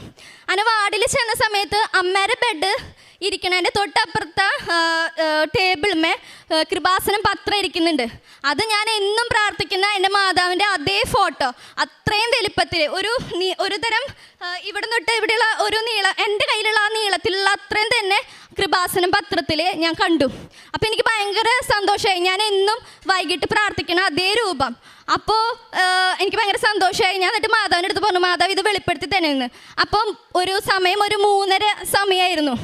ആ സമയത്ത് 3:30 സമയം ഞാനത് വിചാരിച്ച സമയത്ത് തന്നെ ഒരു സിസ്റ്റർ എൻ്റെ അടുത്ത് വന്നിട്ട് വിളിച്ചു, മോളെ വിളിക്കുന്നുണ്ട്, ഡോക്ടർ വരുമോ എന്ന് ചോദിച്ചു. എന്നിട്ട് ഞാൻ ചെയ്യുന്നപ്പോൾ ഡോക്ടർ പറഞ്ഞു അമ്മയ്ക്ക് മൈൽഡായിട്ട് സ്ട്രോക്ക് വന്നിട്ടുണ്ട്, നമുക്കിപ്പോൾ തന്നെ ട്രീറ്റ്മെൻറ്റ് തുടങ്ങാമെന്ന് പറഞ്ഞു. അപ്പോൾ അതെനിക്ക് വലിയൊരു ഇതായിരുന്നു. അതുകൊണ്ട് അമ്മേനെ പെട്ടെന്ന് തന്നെ നമുക്ക് ഇതാക്കാൻ പറ്റി. 2 ആഴ്ചയ്ക്കുള്ളിൽ അമ്മ സൗഖ്യപ്പെട്ടു. അതുപോലെ തന്നെ ഞാൻ കാരുണ്യ പ്രവൃത്തികളായിട്ട് ചെയ്തിരുന്നത് ഞങ്ങളുടെ അടുത്തുള്ള PC ഹോമിൽ പോയിട്ട് അവിടെയുള്ളവരെ അവർക്ക് ഫുഡ് വാരി കൊടുക്കലും അവർക്ക് ബൈബിൾ വായിച്ചു കൊടുക്കലും പിന്നെ അതുപോലെ തന്നെ അവരുടെ തുണികൾ മടക്കി വയ്ക്കുക, പിന്നെ അവരെ കുളിക്കാൻ സഹായിക്കുക, അങ്ങനെയൊക്കെ ഞാൻ ചെയ്തിരുന്നു. പിന്നെ പ്രേക്ഷിത പ്രവർത്തനമായിട്ട് പത്രം മെഡിക്കൽ കോളേജുകളിലൊക്കെ കൊണ്ടു കൊടുക്കും. ഒരു പ്രാവശ്യം ഞാൻ പത്രം കൊടുക്കാൻ പോയ സമയത്ത് ഞാൻ എപ്പോഴും പത്രം കൊടുക്കുമ്പോൾ അത് എത്ര പത്രമാണ് കൊടുക്കുന്നത് അത് രൂപത്തിൻ്റെ മുന്നിൽ വെച്ച് പ്രാർത്ഥിക്കും. പ്രത്യക്ഷീകരണ പ്രാർത്ഥന ചൊല്ലി അത് ഉപ്പിട്ട് കുരിശ് വരച്ച് ഓരോ പത്രം എടുത്ത് വിശ്വാസ പ്രമാണം ചൊല്ലി ഒരു വചനം എടുത്തിട്ട് ആ വചനം അതിൽ എഴുതി വെക്കും. എന്നിട്ടാണ് ഞാൻ ഇത് ആർക്കാണ് കയ്യിലെത്തണേ അവരുടെ ജീവിതമായി അനുഭവപ്പെട്ട ഒരു വചനം ഇതിൽ ഈശോപ്പ എനിക്ക് തരണേ എന്ന് പറഞ്ഞ് എഴുതിയിട്ടാണ് ഞാൻ ഓരോ പത്രം എടുക്കാറ്. എന്നിട്ട് അങ്ങനെ പോണ സമയത്ത്, പ്രാർത്ഥിക്കുന്ന സമയത്ത് എനിക്ക് മാതാവിൻ്റെ രൂപത്തിൽ നിന്ന് ഒരു ലവിൻ്റെ ഒരു ഇത് കിട്ടി, പ്രസൻസ് കിട്ടി. അത് ലവിൻ്റെ ഒരു ചിഹ്നം വന്നു മെഴുകുതിരിയിൽ. അങ്ങനെ ഞാൻ അതുകൊണ്ട് ഞാൻ കൊടുക്കാൻ വേണ്ടി പോയ സമയത്ത് മെഡിക്കൽ കോളേജിന് അടുത്തുള്ള ഓട്ടോ ചേട്ടന്മാരുണ്ട്.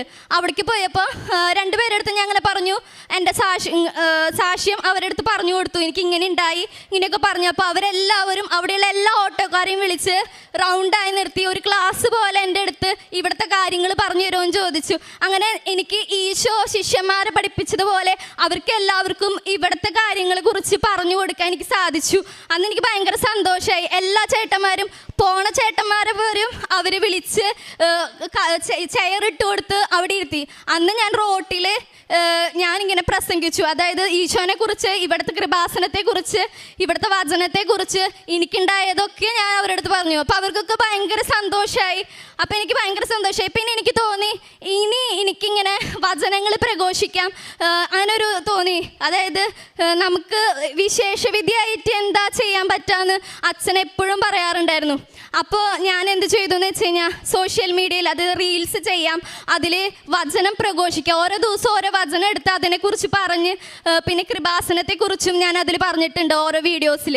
അങ്ങനെ തുടങ്ങി. അപ്പോൾ എനിക്കിത് തുടങ്ങാൻ ആദ്യം അങ്ങനെ എങ്ങനെ ചെയ്യുക, വീഡിയോ എടുക്കാമെന്നൊന്നും അറിയത്തില്ലായിരുന്നു. അപ്പോൾ ഞാനിങ്ങനെ കുറേ പ്രാർത്ഥിച്ചു. പള്ളിയിലിരുന്ന് പ്രാർത്ഥിക്കുമ്പോൾ എനിക്കിങ്ങനെ ഒരു ഇത് കിട്ടി, നീ മറ്റുള്ളവരെ മുന്നോട്ട് നയിക്കുവിൻ പ്രകാശത്തിലൂടെ.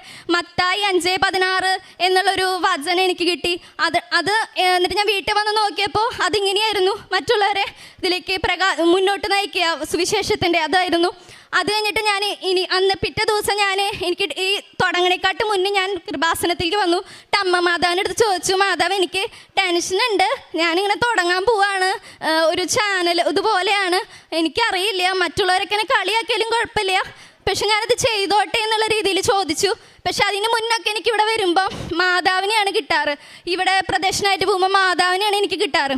എനിക്ക് അന്ന് കിട്ടിയത് മെഴുകുതിരിയായിരുന്നു, മെഴുകുതിരി കാലമായിരുന്നു കിട്ടിയത്. അപ്പം എനിക്ക് മനസ്സിലായി മറ്റുള്ളവരെ പ്രകാശത്തിലൂടെ മുന്നോട്ടിലേക്ക് നയിക്കുക എന്നതാണ് എൻ്റെ ഒരു ദൗത്യമെന്ന് എനിക്ക് മനസ്സിലായി. മാതാവ് എനിക്കത് വെളിപ്പെടുത്തി തന്നു. അതുപോലെ എന്നിട്ട് ഞാൻ അന്ന് പത്രം കൊടുക്കാൻ പോയപ്പോൾ ഒരു ചേട്ടൻ്റെ അടുത്ത് പറഞ്ഞു, മോളിതുപോലെ പ്രസംഗിച്ച് നിങ്ങൾ ഓരോ യൂട്യൂബിലാ അങ്ങനെ ഇട്ട് നോക്കുമെന്ന് പറഞ്ഞു. അപ്പോൾ ആ ചേട്ടനും കൂടിയും പറഞ്ഞപ്പോൾ എനിക്ക് ഭയങ്കര അധികം സന്തോഷമായി. ഞാൻ പിന്നെ തുടങ്ങി. ഇപ്പോൾ ഒരു 26-27 വീഡിയോസ് ആയിട്ടുണ്ട്. ഇപ്പം ഞാൻ കുറച്ച് തുടങ്ങിയിട്ടുള്ളൂ. ഇപ്പോൾ 26-27 വീഡിയോസ് ആയിട്ടുണ്ട്. അപ്പോൾ അതൊക്കെ മാതാവും ഈശോയ്ക്കും തന്ന നല്ല ഒരു അനുഗ്രഹമായിട്ട് ഞാൻ കരുതുന്നു. പിന്നെ എൻ്റെ പ്രാർത്ഥന ജീവൻ എന്ന് പറഞ്ഞു കഴിഞ്ഞാൽ ബൈബിള് എന്നും വായിക്കും.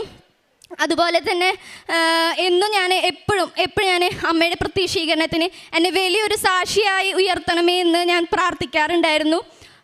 ഇതൊക്കെയാണ് എൻ്റെ ആത്മീയ ജീവിതത്തിൽ വന്ന മാറ്റങ്ങൾ. ഇത്രയും അനുഗ്രഹങ്ങൾ തന്ന ഈശോപ്പയ്ക്കും അമ്മ മാതാവിനും ഒരായിരം നന്ദി ഞാൻ പറഞ്ഞു. സങ്കീർത്തനങ്ങൾ 62-ാം അധ്യായം 1 മുതലുള്ള വാക്യങ്ങൾ.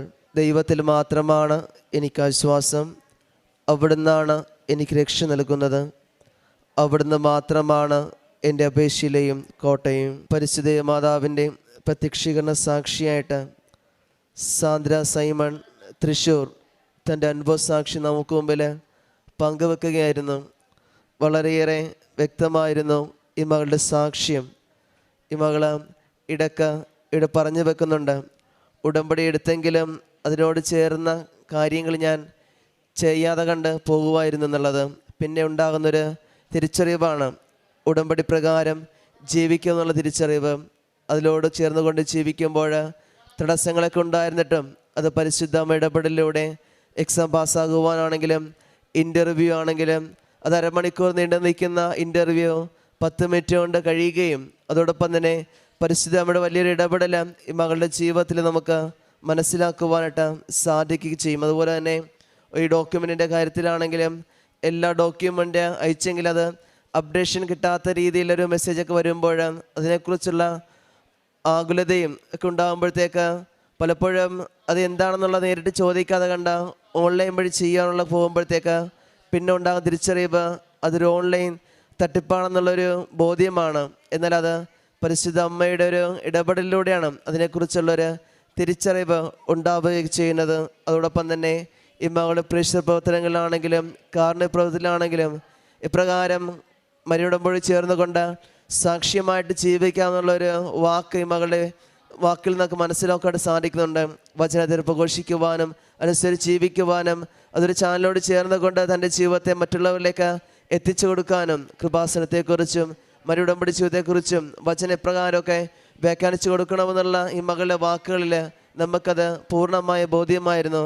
എപ്രകാരം ഉടമ്പടിയോട് ചേർന്നുകൊണ്ട് തന്നെ ജീവിക്കണമെന്ന് നമുക്ക് ഓരോരുത്തർക്കും പ്രാർത്ഥിക്കാം. ഇനിയും മുമ്പോട്ടുള്ള ഈ മകളുടെ ജീവിതത്തിൽ പരിശുദ്ധ അമ്മയുടെ സാക്ഷിയായിട്ട് ഇനിയും സാക്ഷ്യങ്ങൾ പറയുവാനും അനേകം മനുഷ്യരിലേക്ക് പരിശുദ്ധ അമ്മയുടെ സാക്ഷ്യത്തെ പങ്കുവെച്ചു കൊടുക്കാനും ഈ മകളെ അനുഗ്രഹിക്കട്ടെ എന്ന് നമുക്ക് പ്രാർത്ഥിക്കാം. ഒപ്പം നമ്മളെ ഓരോരുത്തരെയും പരിശുദ്ധ അമ്മയുടെ പ്രത്യക്ഷ ഈശോയ്ക്കും മാതാവിനും സ്തുതി. എൻ്റെ പേര് അശ്വതി. ഞാൻ കോതമംഗലത്തു നിന്നാണ് വരുന്നത്. ഞാൻ 29/12/2023 ഇവിടെ ആദ്യമായിട്ട് ഉടമ്പടി എടുക്കുന്നത്.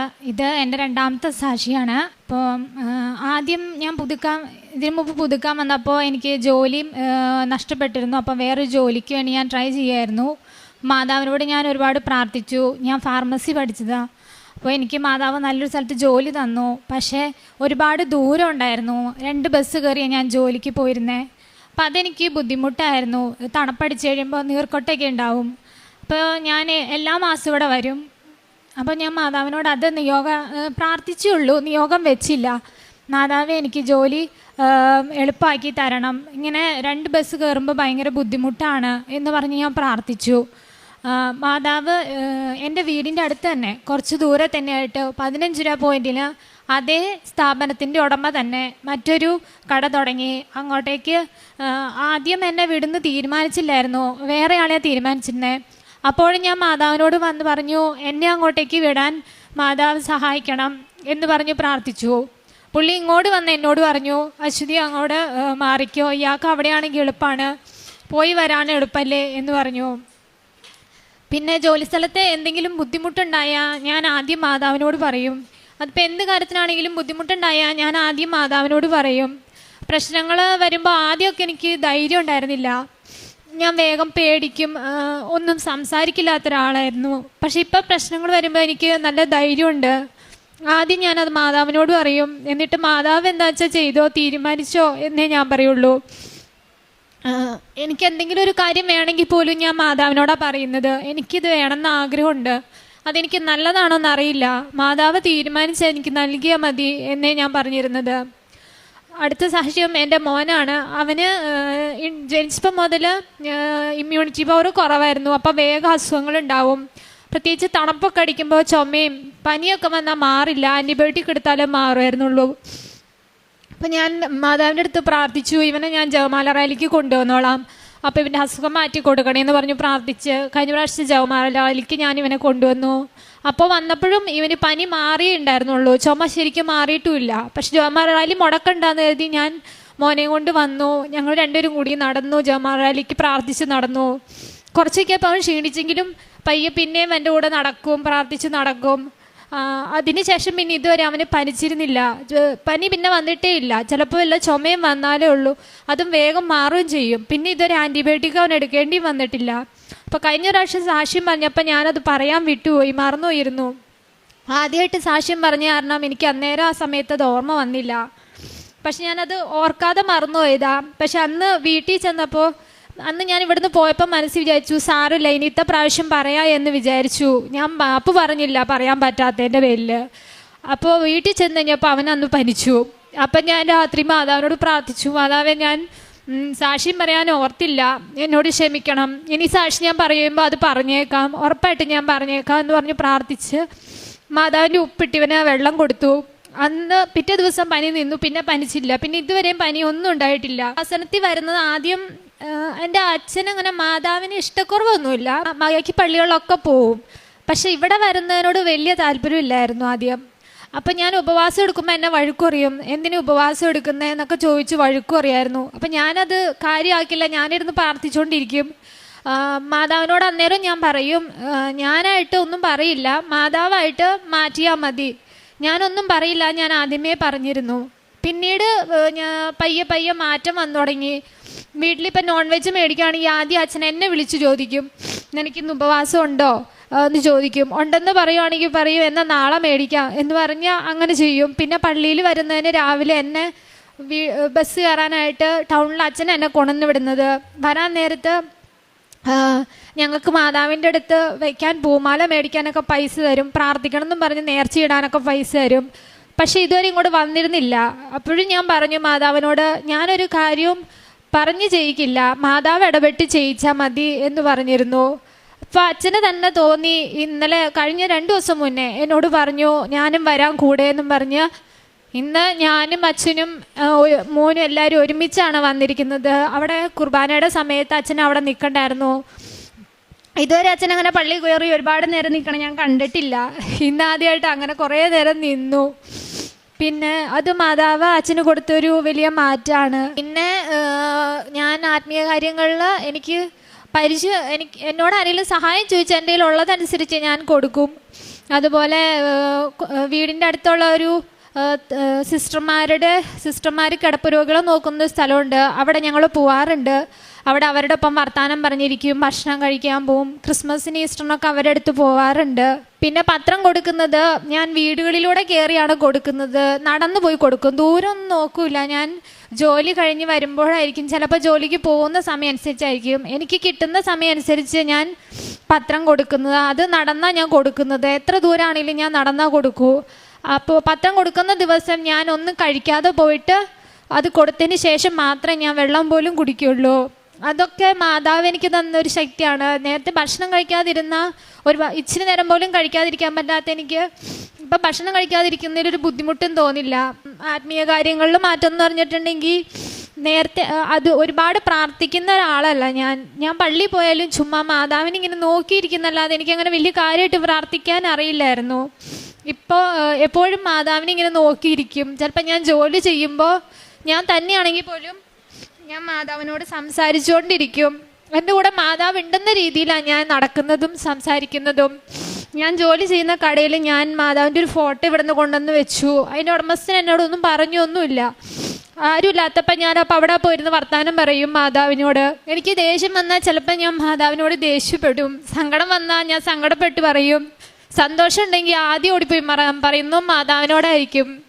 ശരിക്കും ഒരു കൂട്ടുകാരിയെ പോലെയാണ് മാതാവ് എനിക്കിപ്പോൾ. അത്രയ്ക്കും കൂട്ടായിട്ടാണ് നടക്കുന്നത്. ഞാൻ ഇവിടെ വരുന്നത് എനിക്ക് ഒരുപാട് ഇഷ്ടമാണ്. വരാൻ പറ്റിയില്ലെങ്കിലോ അല്ലെങ്കിൽ ഒരു മാസത്തെ പത്രം കിട്ടിയില്ലെങ്കിലോ എനിക്ക് ഭയങ്കര സങ്കടമായിരിക്കും.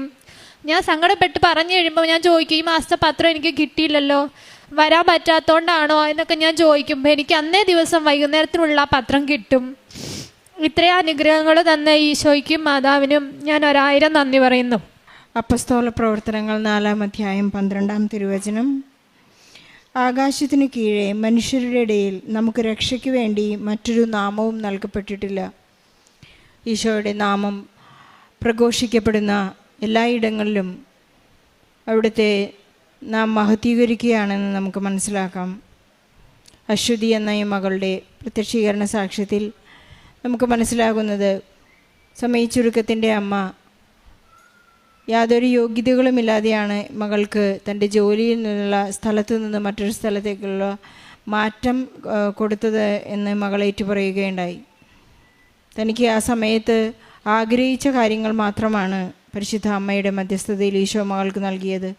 അതുപോലെ തന്നെ മകൻ്റെ കുഞ്ഞുനാൾ മുതലുള്ള പനിയും ചുമയും മാറാതെ വന്നപ്പോൾ ഇവിടെയുള്ള നേർച്ച വസ്തുക്കൾ ഉപയോഗിച്ച് വളരെ പെട്ടെന്ന് തന്നെ അതിന് സൗഖ്യമുണ്ടായി എന്നും ഈ മകൾ ഏറ്റു പറയുന്നു. എല്ലാറ്റിനുമുപരി 5 വർഷക്കാലമായിട്ടാണ് ഈ മകൾ ക്രിസ്തീയ വിശ്വാസത്തിലേക്ക് കടന്നു വന്നിരിക്കുന്നത്. അതുകൊണ്ട് തന്നെ ഈശോയോടുള്ള സ്നേഹവും വാത്സല്യവും പരിശുദ്ധ അമ്മയോടുള്ള ഒരു വലിയ അകമഴിഞ്ഞ സ്നേഹവും വാത്സല്യവും ഈ മകൾക്കുണ്ട്.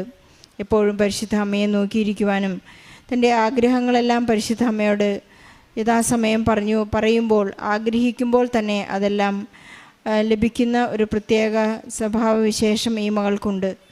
കാരണം ഈശോ തന്നെ നമ്മോട് പറയുന്നുണ്ട്, ആദ്യം അവിടുത്തെ രാജ്യവും അവിടുത്തെ നീതിയും അന്വേഷിക്കുക, ബാക്കിയുള്ളതെല്ലാം നിങ്ങളോട് കൂട്ടിച്ചേർക്കപ്പെടും.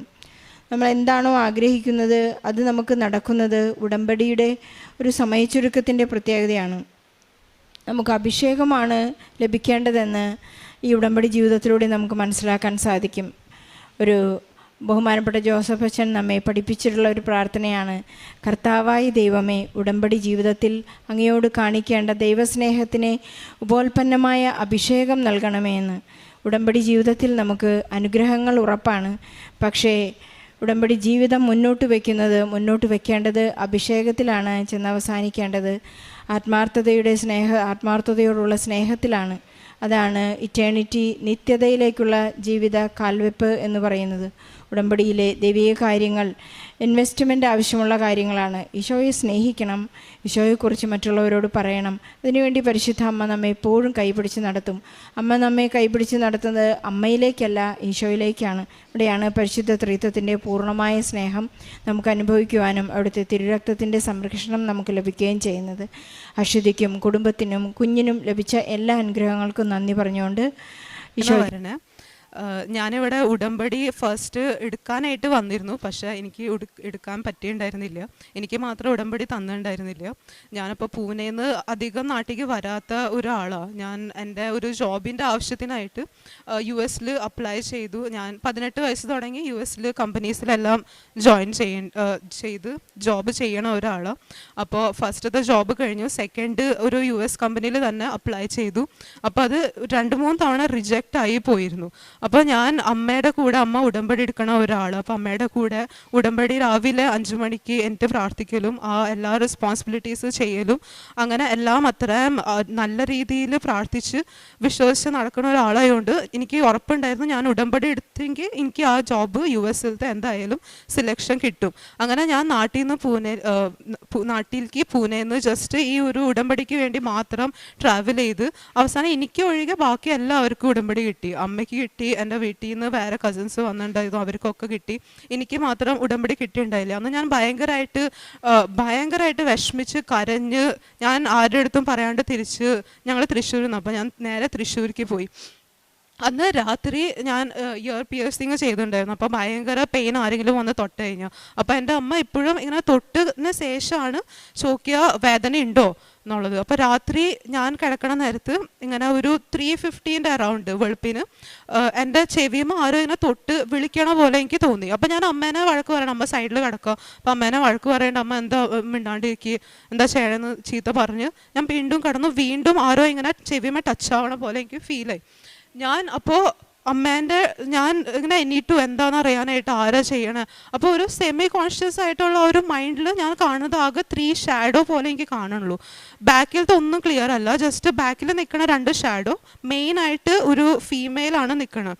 അപ്പോൾ ആ ഫീമെയിൽ ബാക്കിലുള്ള ആളുടെ അടുത്ത് ഇങ്ങനെ ചോദിക്കുക, ഈ കുട്ടിയല്ല ഉടമ്പടി എടുക്കാൻ വന്നിട്ട് വിഷമിച്ചിട്ട് തിരിച്ചു കരഞ്ഞു പോയേ എന്നുള്ളത് ഇങ്ങനെ ചോദിച്ച് എനിക്ക് എന്തോ ഒരു ഫോഴ്സ് എൻ്റെ ഇങ്ങനെ ബ്ലെസ് ചെയ്യണ പോലെ ആ ഒരു 2 കൈ വന്ന് എൻ്റെ നെഞ്ചിൽ ഇങ്ങനെ ഭയങ്കരമായിട്ട് ഉള്ളിലേക്ക് ഇങ്ങനെ പോയ പോലെ തോന്നി. ഞാൻ പെട്ടെന്ന് തന്നെ ചാടി എന്നിട്ട് ഫ്ലാഷ് ഓൺ ചെയ്ത് എന്താ ആരാ, ഞാൻ നോക്കുമ്പോൾ അമ്മ നല്ല ഉറക്കം, അമ്മയല്ല.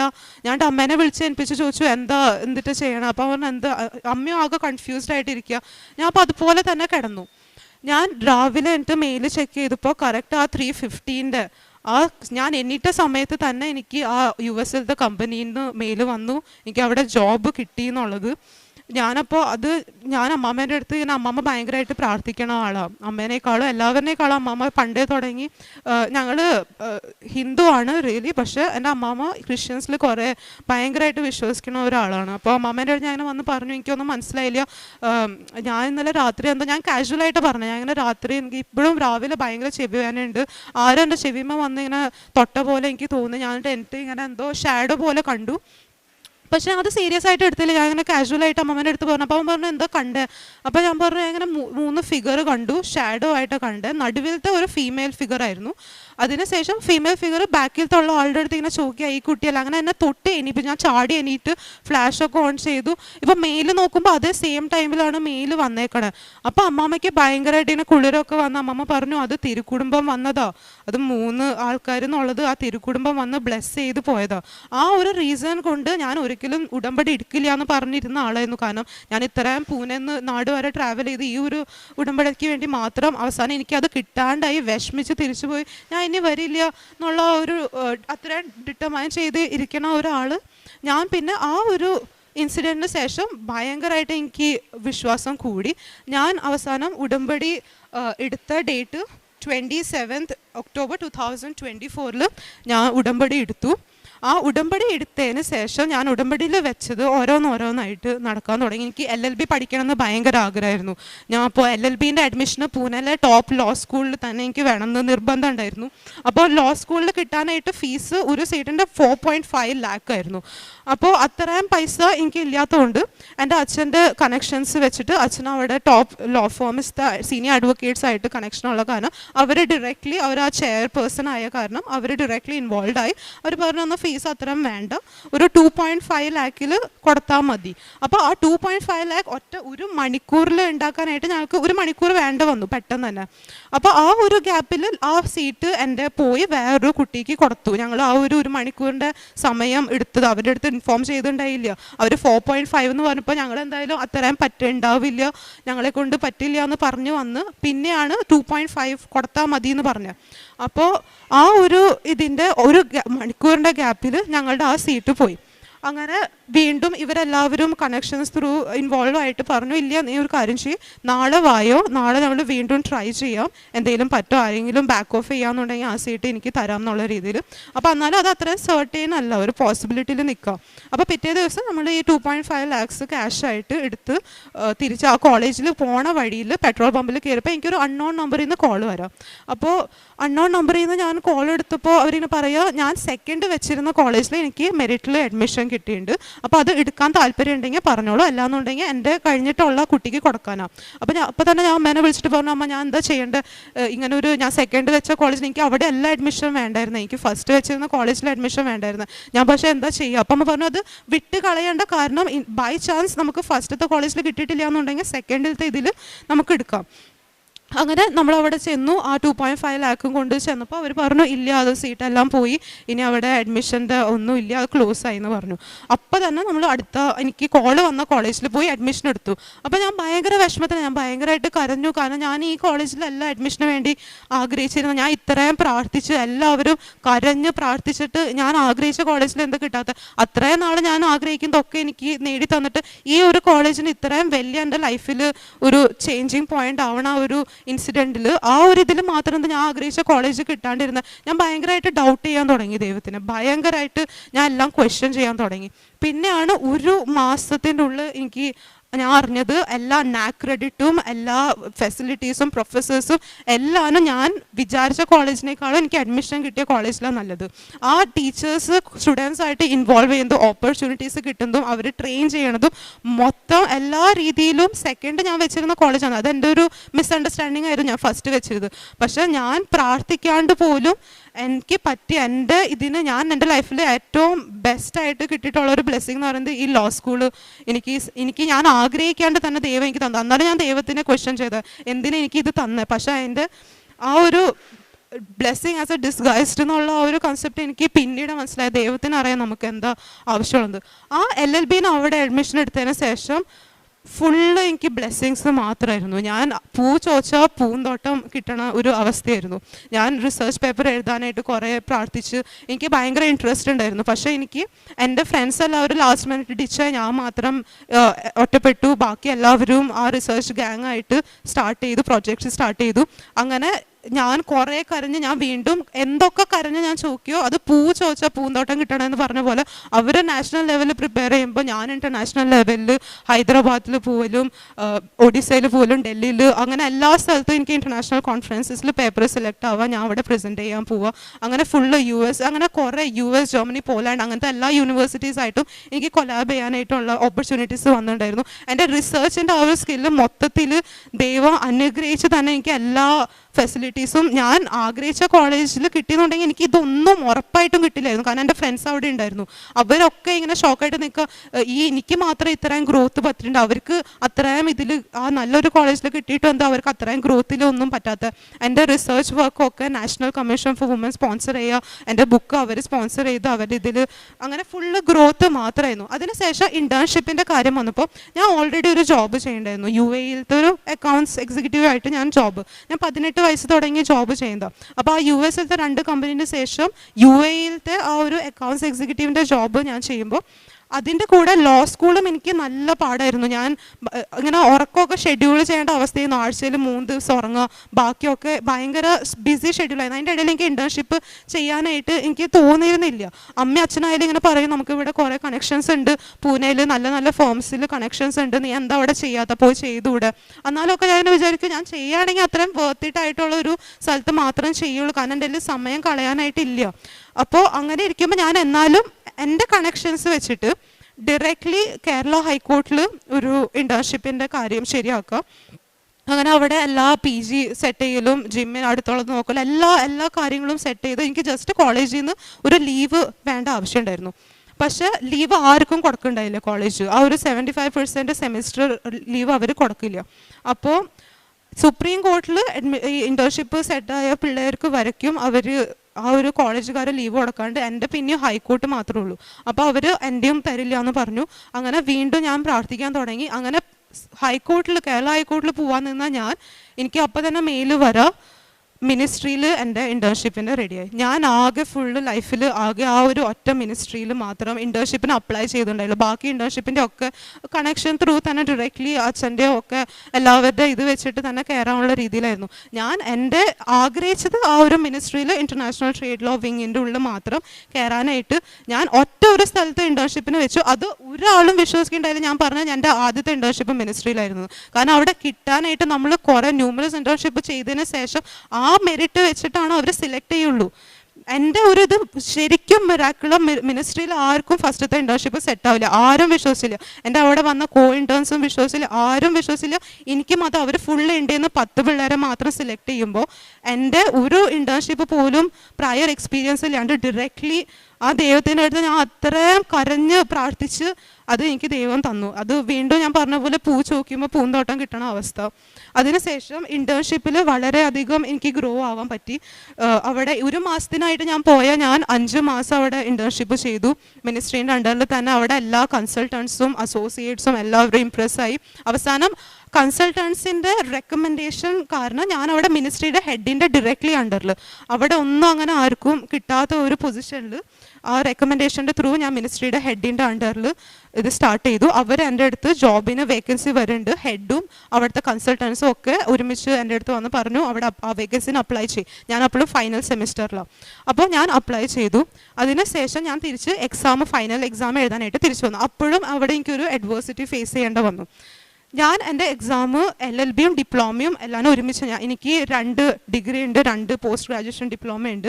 ഞാൻ ഗ്രാജുവേറ്റ് ആയി ഒരാഴ്ചൻ്റെ ഉള്ളിൽ തന്നെ ഞാൻ ജോബിന് കയറാൻ പോവാണ്.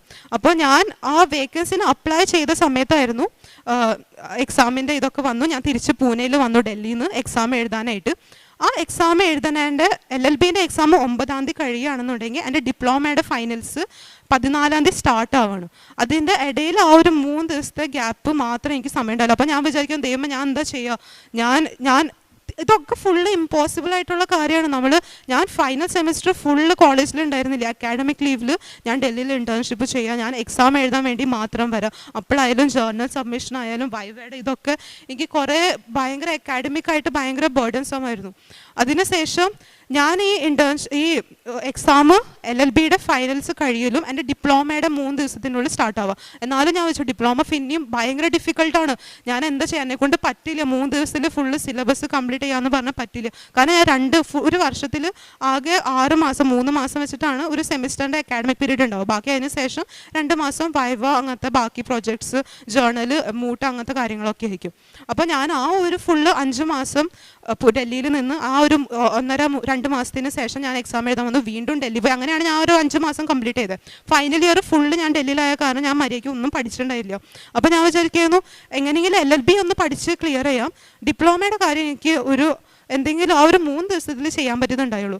അങ്ങനെ LLBൻ്റെ ഫൈനൽ എക്സാമിൻ്റെ ലാസ്റ്റത്തെ എക്സാമിന് മുമ്പ് ഒരു 7-ാം തീയതി ആയപ്പോൾ എനിക്ക് മെയിൽ വരാം. ആ വേക്കൻസിന് അന്ന് അപ്ലൈ ചെയ്തത് ആ ഒരു ഫുൾ ഇന്ത്യയിൽ നിന്ന് 1152 ആൾക്കാർ അപ്ലൈ ചെയ്തതിൽ ആകെ അറൗണ്ട് 30-35 ആൾക്കാർ അവർ സെലക്ട് ചെയ്തതിൽ എൻ്റെ പേരും അതിലുണ്ട്. അപ്പോൾ 12-ാം തീയതി അവിടെ കറക്റ്റ് ടെസ്റ്റിന് അപ്പിയർ ചെയ്യണം ഡൽഹിയിൽ. പിന്നെ 13-ാം തീയതി എൻ്റെ ഇൻ്റർവ്യൂ ഷെഡ്യൂൾഡ്. ഞാൻ ചോദിച്ചു ദൈവം ഞാൻ ഇനി എന്താ ചെയ്യുക, കാരണം എൻ്റെ LLBൻ്റെ കഴിയിൽ ആ ഒരു 3 ദിവസത്തെ ഗ്യാപ്പ് ഞാൻ ഡിപ്ലോമയുടെ ഫൈനൽസിന് പ്രിപ്പയർ ചെയ്യാൻ വെച്ചത് അതെനിക്ക് ഇനി ഡൽഹി പോകേണ്ട അവസ്ഥയാണ്.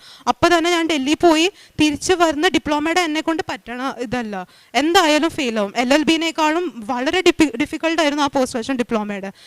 ഞാൻ ഉറപ്പായിട്ടും ഞാൻ ഫെയിൽ ആവുന്നുള്ള കാര്യം ഉറപ്പായിരുന്നു. എന്നാലും ഞാൻ ഭയങ്കരമായിട്ട് ടെൻഷൻ അടിച്ചു. ഞാൻ എന്താ അവസാനം ഇതുമില്ല അതും ഇല്ലാത്ത അവസ്ഥയാവും, എൻ്റെ ഇൻ്റർവ്യൂവും ഫ്ലോപ്പ് ആവും. കാരണം ഞാൻ മര്യാദയ്ക്ക് പ്രിപ്പയർ ചെയ്യാനായിട്ട് പറ്റില്ല. എനിക്ക് LLBൻ്റെ ഫൈനൽസ് കംപ്ലീറ്റ് ചെയ്യണം.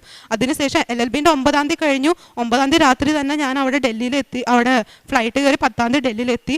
11-ാം തീയതി അവിടെ ഫുൾ ഡോക്യുമെൻറ്റേഷൻ ചെയ്തു. 12-ാം തീയതി ടെസ്റ്റ്, 13-ാം തീയതി ഇൻ്റർവ്യൂ. 13-ാം തീയതി ഇൻ്റർവ്യൂ രാത്രി ഞാൻ ഫ്ലൈറ്റ് കയറി ഇവിടെ പൂനെയിലെത്തി. വെളുപ്പിന് 4 മണി നേരത്ത്. അന്ന് തന്നെ എൻ്റെ ഡിപ്ലോമയുടെ ഫൈനൽസ് സ്റ്റാർട്ട് ആവുക. എനിക്ക് ഉറപ്പായിരുന്നു ഞാൻ ഫെയിലാവും. ഒരു വഴിയിൽ എനിക്ക് അത് പഠിച്ച് കംപ്ലീറ്റ് ചെയ്യാനായിട്ട്, കാരണം അത്രയും ഡിഫിക്കൽട്ടായിട്ടുള്ള സബ്ജക്റ്റായിരുന്നു. എന്നാലും ഞാൻ അവിടെ ഡൽഹിയിൽ എത്തിയതും ആ ഡിപ്ലോമയുടെ എക്സാം അവർ പോസ്റ്റ്പോൺ ചെയ്തു. 2 ആഴ്ചയ്ക്ക് അവർ പോസ്റ്റ്പോൺ ചെയ്ത് മാറ്റി.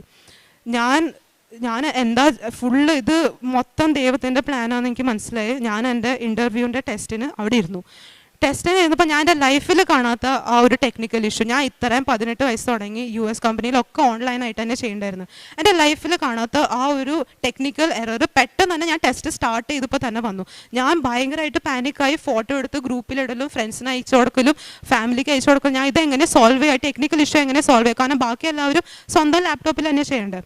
അപ്പോൾ ബാക്കി എല്ലാവരും ടെസ്റ്റ് എഴുതാൻ സ്റ്റാർട്ട് ചെയ്തു. ഞാൻ മാത്രം ഇവിടെ എൻ്റെ ടെക്നിക്കൽ ഇഷ്യൂ ശരിയാക്കാനായിട്ട് ട്രൈ ചെയ്തുകൊണ്ടിരിക്കുക. എനിക്കൊന്നും മനസ്സിലാവില്ല. ഞാൻ ഇന്നേ വരെ ആ ഒരു ഇഷ്യൂ അതിന് മുമ്പും അതിന് ശേഷവും ഞാൻ കണ്ടിട്ടില്ല. ആദ്യമായിട്ടാണ് ഇങ്ങനത്തെ ഒരു ഇഷ്യൂ ഫേസ് ചെയ്യണം. ഞാൻ എല്ലാവർക്കും അയച്ചു കൊടുത്തു. എല്ലാവരും ഓരോന്ന് പറയണം, ഒന്നും ശരിയാവണല്ലോ.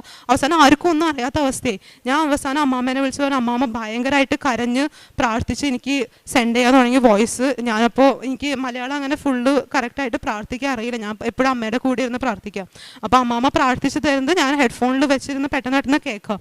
അത് കേട്ടോന്ന് ഞാൻ ട്രൈ ചെയ്യാം. ഞാൻ അവസാനം എല്ലാം ഓഫാക്കി വെച്ചു. എന്നെ കൊണ്ട് വയ്യ, ഞാൻ ഇനി ട്രൈ ചെയ്തിട്ട് ഒരു അവസ്ഥയില്ലാത്ത ഇതായി. ഞാൻ അവസാനം എല്ലാം ഓഫ് ചെയ്ത് ഞാൻ കണ്ണടച്ച് പ്രാർത്ഥിക്കാൻ തുടങ്ങി. അവിടെ അപ്പുറത്തിപ്പുറത്തൊക്കെ ആൾക്കാരിരുന്ന് ടെസ്റ്റ് എഴുതാം. ഞാൻ പ്രാർത്ഥിച്ചു കഴിഞ്ഞ് കണ്ണു തുറന്ന് വീണ്ടും റീസ്റ്റാർട്ട് ചെയ്തു. അത് ഒരു പ്രശ്നമില്ലാത്ത പോലെ നോർമൽ PC ആയതിൻ്റെ ഞാൻ അങ്ങനെ ടെസ്റ്റ് എഴുതാൻ സ്റ്റാർട്ട് ചെയ്തു. കുറേ ലേറ്റ് ആയിട്ടുണ്ടായിരുന്നു. എല്ലാവരും പകുതി കഴിഞ്ഞപ്പോഴും ഞാൻ സ്റ്റാർട്ട് ചെയ്യണുള്ളൂ. ഞാൻ അങ്ങനെ പെട്ടെന്ന് എല്ലാം ചെയ്തു. ഞാൻ എൻ്റെ ബെസ്റ്റ്, ഞാൻ എൻ്റെ ലൈഫിൽ ഇത്രയും റിസർച്ച് ചെയ്ത് കൂട്ടിയതിൽ ഏറ്റവും ബെസ്റ്റായിട്ട് ഞാൻ അത് മര്യാദയ്ക്ക് ബ്ലിങ്ക് പോലും ചെയ്യാണ്ട് ഞാൻ ഫുള്ള് ഭയങ്കര കോൺസെൻട്രേഷനിൽ ഞാൻ അത് ചെയ്തു. എനിക്ക് നല്ല കോൺഫിഡൻറ്റ് ഉണ്ടായിരുന്നു. എൻ്റെ റിട്ടേൺ ടെസ്റ്റിൽ എനിക്ക് ഒരു മാർക്ക് കുറവുണ്ടാവില്ല. പിന്നെ മാർക്ക് കുറവാണെങ്കിൽ ഇൻ്റർവ്യൂവിൽ ഉണ്ടാവുള്ളൂ. അപ്പോൾ ഇൻ്റർവ്യൂവിൻ്റെ ഇത് വന്നു. ഇൻ്റർവ്യൂ നന്നായിട്ട് തന്നെ കൊടുത്തു. എല്ലാവർക്കും എൻ്റെ ആൻസേഴ്സ് എല്ലാം ഇഷ്ടമായി. അങ്ങനെ റിസൾട്ട് വന്നപ്പോൾ ഇൻ്റർവ്യൂവിൽ ഏറ്റവും കൂടുതൽ മാർക്കും റിട്ടേൺ ടെസ്റ്റിൽ മാർക്ക് കുറഞ്ഞ് എൻ്റെ റാങ്ക് ആ ടോപ്പ് ഇതിൽ നിന്ന് 7th റാങ്കിക്കായി. ഞാൻ ഇപ്പോൾ വിചാരിച്ചു 7th റാങ്ക് കിട്ടാൻ പാടോ, കിട്ടില്ല. അവർ ആകെ ടോപ്പ് 5 എടുക്കുള്ളൂ. ആ ടോപ്പ് 5 ഞാൻ 7th റാങ്കിൽ വന്ന് ഞാൻ ഇനി എന്താ ചെയ്യുക? അവരെല്ലാവരും പറഞ്ഞു കിട്ടില്ല, ഒരു ഹോപ്പും വെക്കേണ്ട. എല്ലാവരും ഷോക്കായി. എല്ലാവരും എൻ്റെ നിന്ന് ആ ഒരു ടോപ്പ് ഇതിൽ എക്സ്പെക്ട് ചെയ്തു. ഞാൻ പറഞ്ഞു ഞാനും ആകെ ഞാൻ അത്രയും കോൺഫിഡൻ്റ് ആയിട്ടുള്ള ഡ്രാഫ്റ്റിൽ പെട്ടെന്ന് എൻ്റെ ടോപ്പ് 5 7th റാങ്കിൽ വന്നു. ഞാൻ അപ്പോൾ ഇങ്ങനെ വീണ്ടും എല്ലാം ക്വസ്റ്റ്യൻ ചെയ്യാൻ തുടങ്ങി, എന്താ ഞാൻ തെറ്റ് ചെയ്ത്. കാരണം എൻ്റെ ഡ്രാഫ്റ്റിൽ ഞാൻ ഫുള്ള് 100% ഉറപ്പായിരുന്നു, കോൺഫിഡൻ്റ് ആയിരുന്നു. പക്ഷേ എന്നാലും വേറെ എവിടെയോ തെറ്റ് പറ്റിയത്. അപ്പോൾ ഞാൻ എല്ലാവരും ഇരുന്ന് കരച്ചിലായി. കാരണം പെട്ടെന്ന് ആ ഒരു ഹോപ്പ് മൊത്തത്തിൽ ഷാറ്റേർഡ് ആയി, ആ ഒരു ജോബിൻ്റെ ഇത്. അപ്പോൾ എല്ലാവരും ഇങ്ങനെ പ്രാർത്ഥിച്ചു പറഞ്ഞു ഇങ്ങനെ വീണ്ടും എന്തോ പ്രശ്നം പറ്റിയിട്ടുണ്ട് പ്രാർത്ഥനേൻ്റെ ഇതിൽ. മാതാവിൻ്റെ നമ്പറാണ് 7, അതുകൊണ്ട് അത് തീരെ ടെൻഷൻ അടിക്കേണ്ട, ജോബ് എന്തായാലും കിട്ടും, പക്ഷെ അതിനു വേണ്ടി നന്നായിട്ട് പ്രാർത്ഥിക്കേണ്ടി വരും. അപ്പോഴാണ് ഞാൻ അത് റിയലൈസ് ചെയ്ത് ഞാൻ കുറച്ച് ബാക്ക് ഓഫ് ആയിട്ടുണ്ടായിരുന്നു. ഭയങ്കര ബിസി ഷെഡ്യൂളായി, ഉറങ്ങാൻ പോലും സമയം കിട്ടാത്ത അവസ്ഥയായിപ്പോൾ ഞാൻ പ്രാർത്ഥനയും കുറഞ്ഞുണ്ടായിരുന്നു. ഞാൻ അങ്ങനെ ഉടമ്പടിയിൽ എടുത്തു എന്നുണ്ടെങ്കിലും ഫുള്ള് അങ്ങനെ ഞാൻ ഓണസ്റ്റായിട്ട് പറയാം, ഞാനങ്ങനെ പ്രാർത്ഥിക്കൽ വളരെ കുറവായിരുന്നു. ഞാൻ ദിവസത്തിൽ ഒരു തവണ പ്രാർത്ഥിച്ചു എന്നായി. കാരണം എനിക്ക് ഇത്തിരിയെങ്കിലും സമയം കിട്ടുകയാണെങ്കിൽ ഞാൻ നേരെ കിടന്ന് ഉറങ്ങാന്നല്ലാണ്ട് പ്രാർത്ഥിക്കൽ ശരിക്കും കുറഞ്ഞിട്ടുണ്ടായിരുന്നു. അപ്പോൾ അമ്മയൊക്കെ പറഞ്ഞു പ്രാർത്ഥനയ്ക്ക് തിരിച്ച് വരാനായിട്ടുള്ളതാണ്, എന്തായാലും നിങ്ങൾക്ക് ജോലി അവർ കിട്ടില്ല എന്ന് പറഞ്ഞാലും അത് ദൈവത്തിൻ്റെ വിശ്വാസം അത് കിട്ടും. അവരത്ര ഉറപ്പിച്ച് പറയുക എന്തായാലും കിട്ടുമെന്ന് പ്രതീക്ഷിക്കേണ്ട. കാരണം മിനിസ്ട്രിയുടെ ജോബ് ആരും അങ്ങനെ വിട്ട് കളയില്ല. അവർ ആ ടോപ്പ് 5 ആരെങ്കിലും ബാക്ക് ഓഫ് ചെയ്താലാണ് എനിക്ക് ആ ഒരു പൊസിഷനിൽ എത്താൻ പറ്റുള്ളൂ. അപ്പോൾ അതുകൊണ്ട് അത് എക്സ്പെക്റ്റ് ചെയ്യേണ്ട, കിട്ടില്ല എന്നുള്ള ഒരു രീതിയിലായിരുന്നു. 90% കിട്ടില്ല, പിന്നെ എന്തെങ്കിലും മിറാക്കിൾ ഉണ്ടാവുകയാണെങ്കിൽ മാത്രം നോക്കിയാൽ മതി എന്നുള്ള ഒരു രീതിയിലായപ്പോൾ ഞാൻ ഭയങ്കരമായിട്ട് എൻ്റെ ഒരു ഡൽഹിയിലായിരുന്നു ആ സമയത്ത് ഒരു കോഴ്സ് അറ്റൻഡ് ചെയ്യാനായിട്ട്. ഫസ്റ്റ് ഡേ ഞാൻ ഈ കാര്യം അറിഞ്ഞപ്പോൾ തന്നെ ഞാൻ ഫുള്ള് താഴെ മുട്ടുമ നിന്ന്, വാഷ്റൂമിനുള്ളിൽ മുട്ടുമ നിന്ന്, ഞാൻ പുതിയതായിട്ട് സൂട്ട് ഇട്ടത് ഞാൻ മുട്ടുമ നിന്ന് പ്രാർത്ഥിക്കാൻ തുടങ്ങി. ഞാൻ ഭയങ്കരമായിട്ട് കരഞ്ഞ് പ്രാർത്ഥിച്ചു. എനിക്ക് ഈ ജോബ്, ഇതെൻ്റെ ഡ്രീം ജോബ്, എനിക്ക് ഇത് തന്നേ പറ്റൂ എന്നുള്ള അവസ്ഥയെ. അങ്ങനെ കുറേ അവർ വരും, മെയിൽ വരും, എന്തെങ്കിലും ആകുമ്പോൾ പറയാം. 1.5 മാസം ഞാൻ എല്ലാ ആഴ്ചയും, ഞാൻ അവിടെ ഡൽഹിയിൽ ആ കോഴ്സ് കംപ്ലീറ്റ് ചെയ്യണ വരെ എല്ലാ ആഴ്ചയും ഞാൻ അവിടെ ഓഫീസിൽ പോയി എന്തെങ്കിലും ആയോ, എന്തെങ്കിലും അപ്ഡേറ്റ് ആയോ, എൻ്റെ എന്തെങ്കിലും ആയോ. അപ്പോൾ അവർ പറഞ്ഞു ഇല്ല, ഒന്നും ആയിട്ടില്ല, വെയിറ്റ് ചെയ്യേണ്ട വരും. അങ്ങനെ ഒരു 1.5 മാസം ഞാൻ അതിൻ്റെ പിന്നാലെ നടന്നിട്ടും മെയിലൊന്നും വരാണ്ടായപ്പോൾ അവർ നെക്സ്റ്റ് മൺഡേ എന്ന് പറഞ്ഞ് അവസാനം ഞാൻ എൻ്റെ ഹോപ്പ് വിട്ടു. ഞാൻ പറഞ്ഞു ഇനി എന്തായാലും കിട്ടലുണ്ടാവില്ല, ഞാൻ നോക്കാനുള്ള, ഞാൻ മൂവ് ഓൺ ആവാം, ഞാൻ എൻ്റെ ബാക്കി ലൈഫിൽ എന്തെങ്കിലും വേറെ സ്ഥലത്ത് ഇൻറ്റേൺഷിപ്പിന് അപ്ലൈ ചെയ്യാനുള്ളതൊക്കെ സ്റ്റാർട്ട് ചെയ്യാം. അങ്ങനെ ആ ഒരു ഇഷ്യൂ സോൾവ് ആയത്. ഞാൻ ഈ ജോബ്, ഞാൻ വേറെ ആ UAE ഒരു അക്കൗണ്ട്സ് എക്സിക്യൂട്ടീവ് ആയിട്ട് ജോബ് ചെയ്യുന്നുണ്ടായിരുന്നല്ലോ. അപ്പോൾ അതും ലോ സ്കൂൾ, അത് ഞാൻ വിട്ടുണ്ടായില്ല. അപ്പോൾ പക്ഷെ അതിൽ കുറേ ഇഷ്യൂസ് വരാൻ സ്റ്റാർട്ടായിട്ടുണ്ടായിരുന്നു. ഒരു 1.5 ആഴ്ചൻ്റെ ഉള്ളിൽ ഭയങ്കരമായിട്ട് എനിക്ക് ഇഷ്യൂസ് വരാൻ തുടങ്ങി. കാരണം ആ കമ്പനീൻ്റെ മെയിൻ ആയിട്ടുള്ള എല്ലാവരും ഞാൻ തന്നെയായിരുന്നു നോക്കാറ്. അപ്പോൾ അതിൻ്റെ വേറെ ഒരു ഫാമിലി മെമ്പർ, അത് മെയിനായിട്ടൊരു ഫാമിലി ബിസിനസ് കൈൻഡ് ഓഫ് ആണ്. അപ്പോൾ അതിൽ ഒരു ലോങ് ഡിസ്റ്റൻസ് റിലേറ്റീവും കൂടി ജോയിൻ ചെയ്ത് അവസാനം ഭയങ്കര കോൺഫ്ലിക്റ്റ് ആവാൻ സ്റ്റാർട്ടായി. എനിക്ക് ഭയങ്കര ബുദ്ധിമുട്ടായി കോപ്പറേറ്റ് ചെയ്ത് പോകാനായിട്ട്. കാരണം അവരുടെ മൈൻഡ് സെറ്റും എല്ലാവരും ഭയങ്കര കോൺഫ്ലിക്റ്റ് ആയിരുന്നു. അപ്പോൾ എനിക്കത് ഭയങ്കര പ്രശ്നങ്ങളായിരുന്നു. ഞാൻ ചെയ്യാത്ത കുറ്റത്തിനൊക്കെ എനിക്ക് ഭയങ്കരമായിട്ട് ഇഷ്യൂസ് വരാം. ഞാൻ അപ്പോൾ ഇത് ഞാനായിട്ട് നിർത്തി കഴിഞ്ഞാൽ പ്രശ്നം, കാരണം ഇതൊരു ഫാമിലി ആയിട്ടുള്ള ഇതാണ്. അപ്പോൾ ഞാനായിട്ട് വേണ്ടെന്ന് പറഞ്ഞു കഴിഞ്ഞാൽ എന്തായാലും ഇഷ്യൂ ആവും. പക്ഷെ അവരായിട്ട് എന്തെങ്കിലും ഇത് നിർത്തി ശരിയാവില്ല, നിങ്ങൾ രണ്ടുപേരും കൂടി ശരിയാവാനുള്ള എന്നുള്ള ഇതിലേക്ക് വരാമെന്നുണ്ടെങ്കിൽ എനിക്ക് പിന്നെയും ഒന്നും പറയാൻ പറ്റില്ല. അങ്ങനെ ഞാൻ ഇവിടെ നാട്ടിൽ വന്ന സമയത്ത്, ഞാൻ നാട്ടിലേക്ക് വരാമെന്ന് ഉദ്ദേശിച്ചതും അമ്മാമ്മ പറഞ്ഞു ആ ജോബിൻ്റെ കിട്ടില്ല എന്ന് പറഞ്ഞാലും ഉടമ്പടി എടുത്തു കഴിഞ്ഞാൽ അവിടെ സാക്ഷ്യം പറയുമെന്ന് പറഞ്ഞു കഴിഞ്ഞാൽ ജോബ് ഉറപ്പായിട്ടും കിട്ടും. ഞാനപ്പോൾ ജോബിൻ്റെ മെയിൽ വന്നിട്ടില്ല, എന്നാലും ഞാൻ നേരത്തെ പോന്നു. ഞാൻ ജോബിൻ്റെ മെയിൽ വന്നതിന് ശേഷം ടിക്കറ്റ് എടുക്കുള്ളൂ എന്നാണ് തീരുമാനിച്ചിട്ടുണ്ടായിരുന്നത്. പക്ഷേ മെയിൽ ഇത്ര 1.5 മാസമായിട്ടും കഴിഞ്ഞില്ല, എൻ്റെ കോഴ്സും കഴിഞ്ഞു, ഞാൻ അവിടെ ഡൽഹിയിൽ നിന്നിട്ട് ഒരു കാര്യമില്ല. അപ്പോൾ ഞാൻ തിരിച്ച് നാട്ടിലേക്ക് പോരാ. എന്നാലും എനിക്ക് ഉറപ്പുണ്ടായിരുന്നു ഞാനിവിടെ ഉടമ്പടി എടുക്കാനായിട്ട്, ഇവിടെ ഉടമ്പടി പുതുക്കാനായിട്ട് നിൽക്കുമ്പോഴായാലും എനിക്ക് ആ മെയിൽ വരും. ഞാൻ ഇവിടെ നിന്ന് നാട്ടിൽ നിന്ന് ഇനി പോവുണ്ടെങ്കിൽ ആ സാക്ഷ്യം പറഞ്ഞിട്ട് ഞാൻ പോവുള്ളൂ എന്ന് അത്ര എനിക്ക് ഉറപ്പുണ്ടായിരുന്നു. എല്ലാവരും കിട്ടില്ല എന്ന് പറഞ്ഞാലും എനിക്ക് അത്ര ഉറപ്പുണ്ടായിരുന്നു ഞാൻ സാക്ഷ്യം പറയുമെന്ന് പറഞ്ഞു കഴിഞ്ഞാൽ എനിക്ക് കിട്ടും.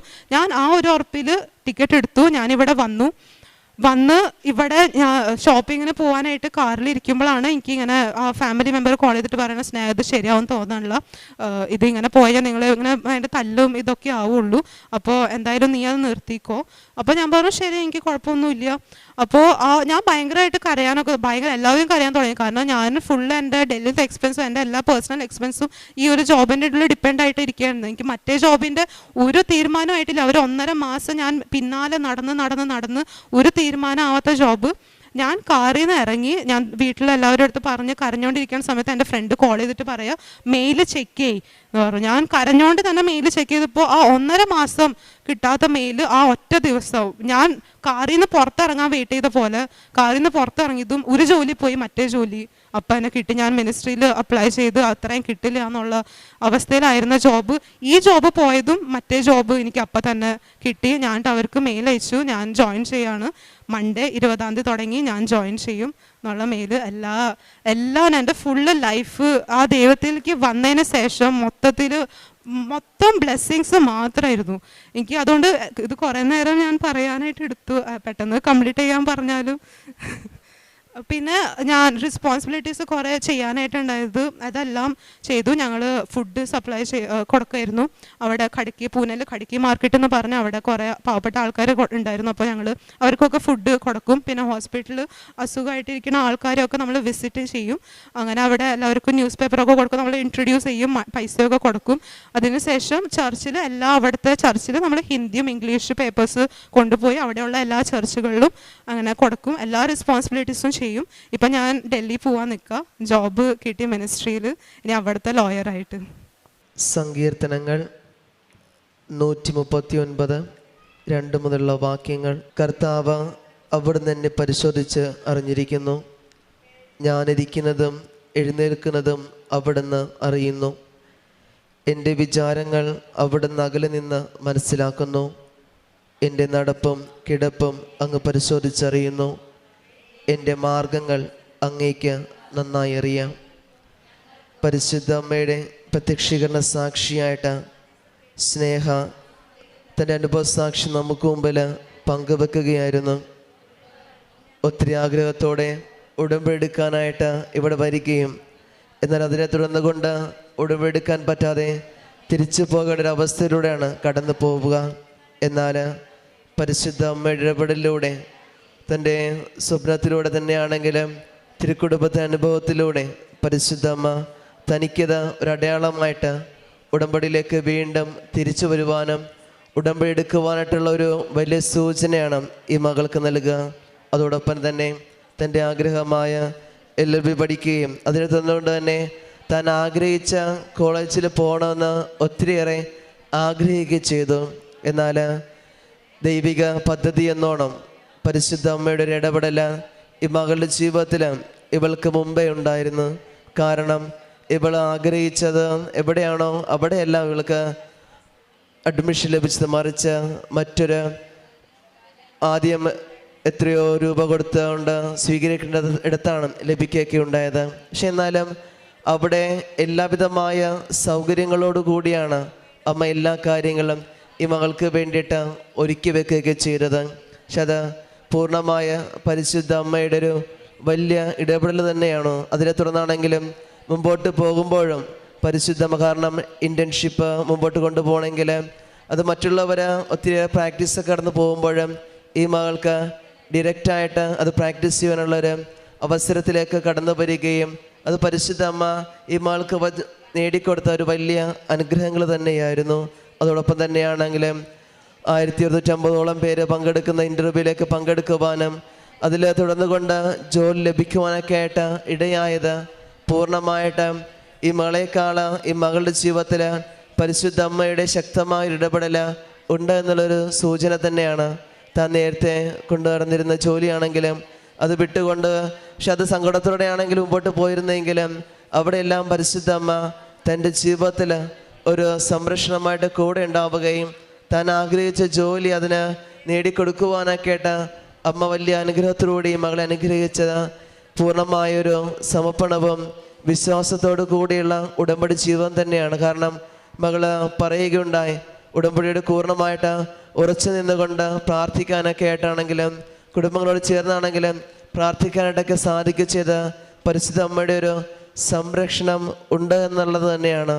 ഇനിയും മുമ്പോട്ടുള്ള ഈ ജീവിതത്തിൽ ഈ മകൾ കടന്നു പോകുമ്പോൾ പരിശുദ്ധമായ പ്രത്യക്ഷീകരണ സാക്ഷിയായിട്ട് ഇനിയും മാറാനായിട്ട് ഈ മകളെ പരിശുദ്ധ അമ്മ അനുഗ്രഹിക്കട്ടെ എന്നും, ഒപ്പം നമ്മുടെ ഓരോ നിയോഗങ്ങളിലും പരിശുദ്ധ അമ്മ നമ്മളെയും പ്രത്യക്ഷീകരണ സാക്ഷിയായിട്ട് മാറ്റ